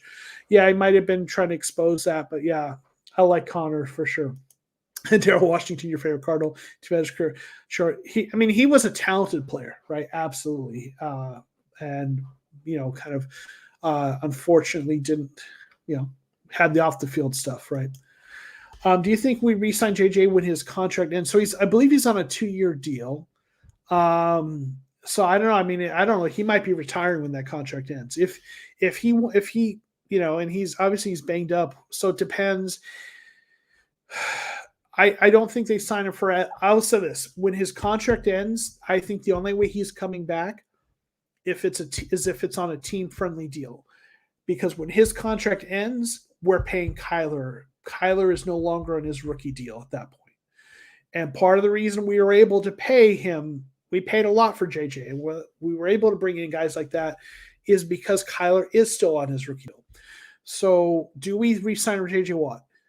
I think there's a chance because I think at that point Watt will be that much closer that if he isn't retiring, he's not going to be able to command as much as he did when we signed him. And I could see him wanting to come back and continue to play with this team and come back for a lesser deal. So if he doesn't retire, I think I wouldn't be surprised if we do. But it's not going to be for the kind of money he's making now. Let's see.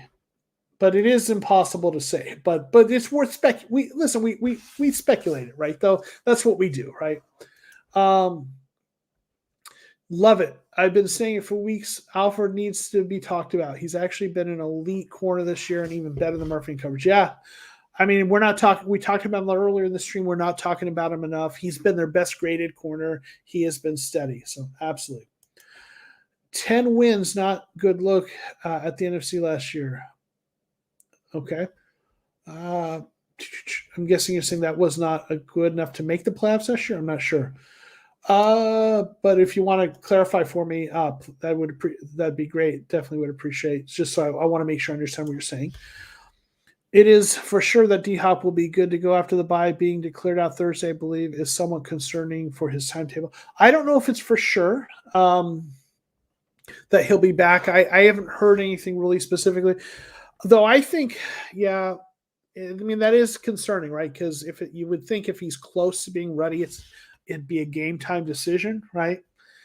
So yeah, I don't know for sure. I feel pretty confident Kyler will be back, but if I had to bet, I would bet he's back because that's a whole nother week, but could be. And love having Hopkins in there. Hopkins is arguably best receiver in the league or up there, but this team is so deep at receiver and they've spread the ball out that's less of a concern than Kyler, obviously. But you bring up a good point, the fact that he was declared out early, right? What about Chandler? Thank you for your question. Well, we talked about that a little bit earlier. I don't think we should pay big money for Chandler. If I had to guess, I think Chandler moves on. I think he started out so well with that 5-sack game, then he kind of disappeared. He had a good game today, but he hasn't been as dominant, and he's going to end up he'll probably end up with double-digit sacks when it's all said and done, but he's going to want more money than the Cardinals are going to want to pay him, I think. So I think someone else will pay him. So I think he moves on if I had to guess, but that's just my best guess. Wonder why we kept saying good to go for Kyler or game time decision for Kyler when they knew it was an ankle sprain that takes 6 weeks to recover from. He was never going to play in these last 2 games, I guess, to play maybe what they're doing is, having other teams having to prepare for that. So that's a possibility. That's a good question. I think, when it comes to injuries, teams have a responsibility to report, designations for injuries. There are rules about that. But any smoke screens you can throw that are not violating those rules or keeping anything up in the air that gives an edge in terms of the other team having to, game plan, I guess you do that. So, yeah. Is this season an anomaly, or did Steve Keim actually do a good job? I don't think it's an anomaly. Steve Keim's had a rough go with the draft picks, but I think he's always done a decent job in terms of trades and free agent signings. Not all of them have worked out, but I mean, look back. He got us Carson Palmer. Was like, I think we traded like a 6th round pick and maybe got a 7th round pick back or something like that. Like, we got Carson Palmer for nothing. And look at what Carson Palmer did for this team as a starting quarterback. He was really good for us. Obviously we know about the Hopkins trade. And I think Keim does a good job of putting together a roster. I think we've had a little bit of struggles with quarterbacks. His drafts weren't great for a while. I've been a little bit of a Keim apologist. I don't think he's as bad as people thought he was. He had a rough stretch, but I think he's capable of doing this kind of job. I'm starting to get excited about Ertz. He's shown that he's understanding our chemistry and playbook. Yeah, 100%, Ethan. I agree, and he's looking good. He made, and they don't need him to be, Travis Kelce getting 100 receptions. They just need him to have his role, and he seems to be finding that role. And it's just that many more weapons when they're healthy, right? Need more than 10 wins. So maybe, yeah. I mean, 10 wins sometimes get you that wild card. So obviously we want the Cardinals to get more than 10 wins. I think they'll get more than 10 wins. But I think there will be a 10-win team in the playoffs this year. But that, I think it's between 10 and 11 wins is what they need.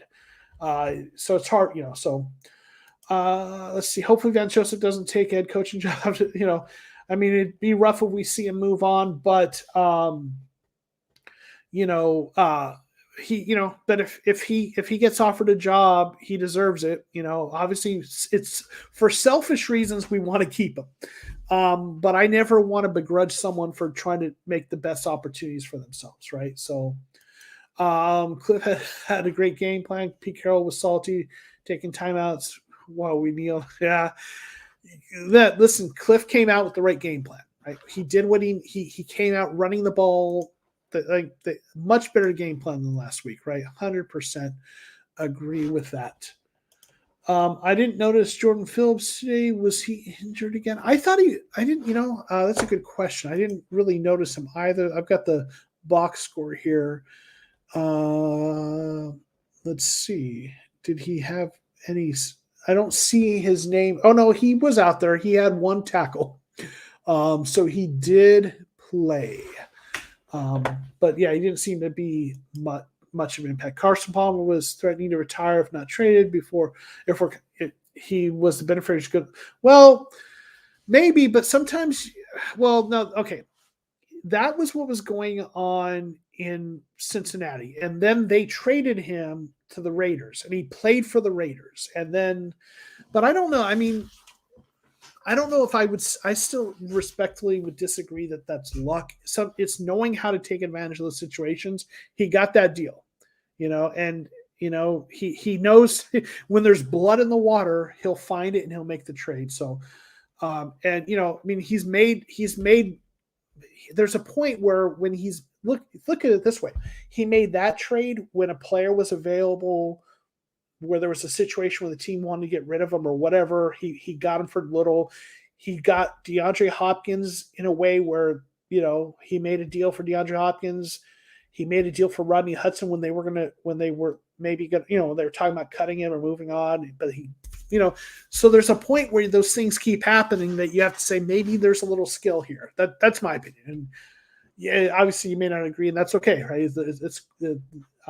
But that I still think there's something he's doing right there. But if we get Watt back for the playoffs, which I believe we will, I think we can go to the Super Bowl. He was our best defender and wreaks havoc up the middle and Kyler leading this offense is outstanding. Yeah, I mean, I think having him back would be really great for this defense. So yes, 100%. I like our chances to have a good playoff run, and maybe, I mean, there's tough teams in the playoffs. I mean, Tampa Bay, is we talked about earlier, so never want to get too much overconfidence. But I think with him back and help, that will help our run defense a little bit. And yeah, I mean, I like I think I like what this team is shaping up to be. In the NFC, 10 wins will be enough for a 6 seed. AFC will be 10-11 for playoffs. NFC isn't likely. The NFC only has top six. Then we'll have like two teams about 500 to make playoffs this year. Yeah, I do think each conference is a little bit different, I guess. In terms of like how things are kind of playing out. Vance actually said he's not jumping on any head coaching job since he loves AC and his family is all here. He said if the team situation right, then he will take the head coaching job, but doesn't want to leave. He said, well, hey, I hope so. That would be great, right? Love to keep him here, right? Kime got Palmer from Raiders on Cincinnati. Yeah, Cincinnati, he threatened we're retired Cincinnati, not Raiders. That's kind of one of the things I was saying. Like, that was the Cincinnati situation that he was threatening to retire. Then they traded him to the Raiders. I want to say they traded him for like a first-round pick or a high pick to the Raiders, and then he played for the Raiders for a season or two, and then we traded him late. So Jack is respectfully disagreeing. Kyle outmaneuvered Hugh Jackson and Bill Bryan, easily two worst GM. Well, but listen, but is that luck, or is it luck that you beat if you outmaneuver someone who's bad at what they do, or is that knowing how to expose weakness? So it's all semantics maybe, but we've gone 2 hours. Whew. That is a nice long stream, but y'all been here. We're at 40 people in the stream. And please do me a favor if you haven't already done so. Please be sure to click like on the stream. That certainly helps with the algorithms. So many good comments and questions. You guys have kept this going for a while. So we're going to wrap this up in just a minute. I'll get the last couple comments that are in here. And I think I'm gonna ask you. We'll end on this question. I'm gonna ask everyone, how many wins do you think the Cardinals end with? Right when the season's said and done, with the way things are at and where things are going, going into the bye week, 9-2. Hopefully, Kyler's coming back after the bye. What record do you think the Cardinals are going to end with? Go ahead and put that in the chat, and we'll look at some of those. I'm going to look at these last two comments that came in here, and then I'll just kind of look at some of your final record predictions, and then I'll get these. I guess there's a few other comments. I'll get these last comments, and we'll look at your record predictions, and then we're going to end on that. Maybe do a couple quick shout outs in. How about Kime getting Jalen in the dang supplemental draft? That's good, right? Yeah, listen, that was a great pick too. AJ Green shows that a big body outside receiver is so important. It's literally a catch or PI every time you throw it. Listen, I like what AJ Green's doing there for sure. I love the Jalen Deontay Thompson ads in the draft. Felt really good. That one pan out. Yeah. And, Deontay Thompson's been more of a depth guy, but Jalen has been so good. I think was it a 5th round pick in the compensatory draft? 4th or 5th round, they got him 4th. That was a really good pick for sure. Kime's a good GM. Glad they didn't listen to that's hard. Okay. All right. So let's see. So let's look at some of these records. Hossicle, thanks for being here. One of the really great supporters in the channel. Member 14-3. Okay. If sit starters, 11 wins. If play out 13. Okay. So you think if they sit some flakes at the end, 11 wins. If play out 13. Okay. Got Omar saying 13-4, 14-3, maybe 13-4 if we're able to rest week 18. Okay. Looking at the schedule, I think we go 14-3. Imagine if we could sweep all 3 division teams, last 2. That would be great if we could sweep them. That'd be awesome. 1-0, the 1-0 mentality, right? Yeah, okay. I think it'll be 13, meaning we go 4-2 last 6. Kyler must be rusty against the Rams. Okay. Yeah, I feel like 13-14 is probably the right number. So I'm seeing a lot of people saying the same thing. So 13 wins, 14 wins. I'm going to go with 14 wins to be optimistic, but I think that seems to be the right range, right? 13 or 14 wins. So before we head out, let me one more time thank everyone for being here. Let me do just a couple quick shout outs. once again, if you're, I've got the channel members that I want to thank. I see a couple of them have been here. Hossicle just jumped. I saw your comment recently. Thank you all again for being supporters of the channel. I want to thank everyone for being here. If you aren't part of the Discord, please consider joining the Discord. There's a link to it below. There's a lot of great comments. We have a game day chat. There's a group of us in there. Really always have a good time. 14 will guarantee one seed. I think I like that. I think that's probably going to get that with the way things are shaping up. But hey, I want to thank you all for being here. This has been a really fun stream for me. Really enjoy your comments and questions. It's always nice when the Cardinals win. But thank you all for being here. Tomorrow night, we're going to do the Cardinals Aftermath with Mike, the AZ sports fan that I do every Monday. Next weekend, don't really expect to see anything with the bye week. And with the holiday, I'm not going to really do anything next weekend. I might get something out this week. Might be doing something next week video-wise.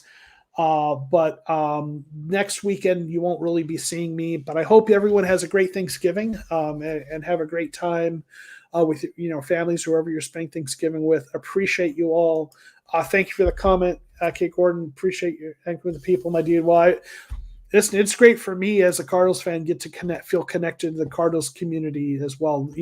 As may know, I live in Georgia. My career's brought me here, so for me, this has been a great way for me to connect and feel connected to the, to Cardinals fans being this far. So I believe me, as much as I appreciate it as much as well.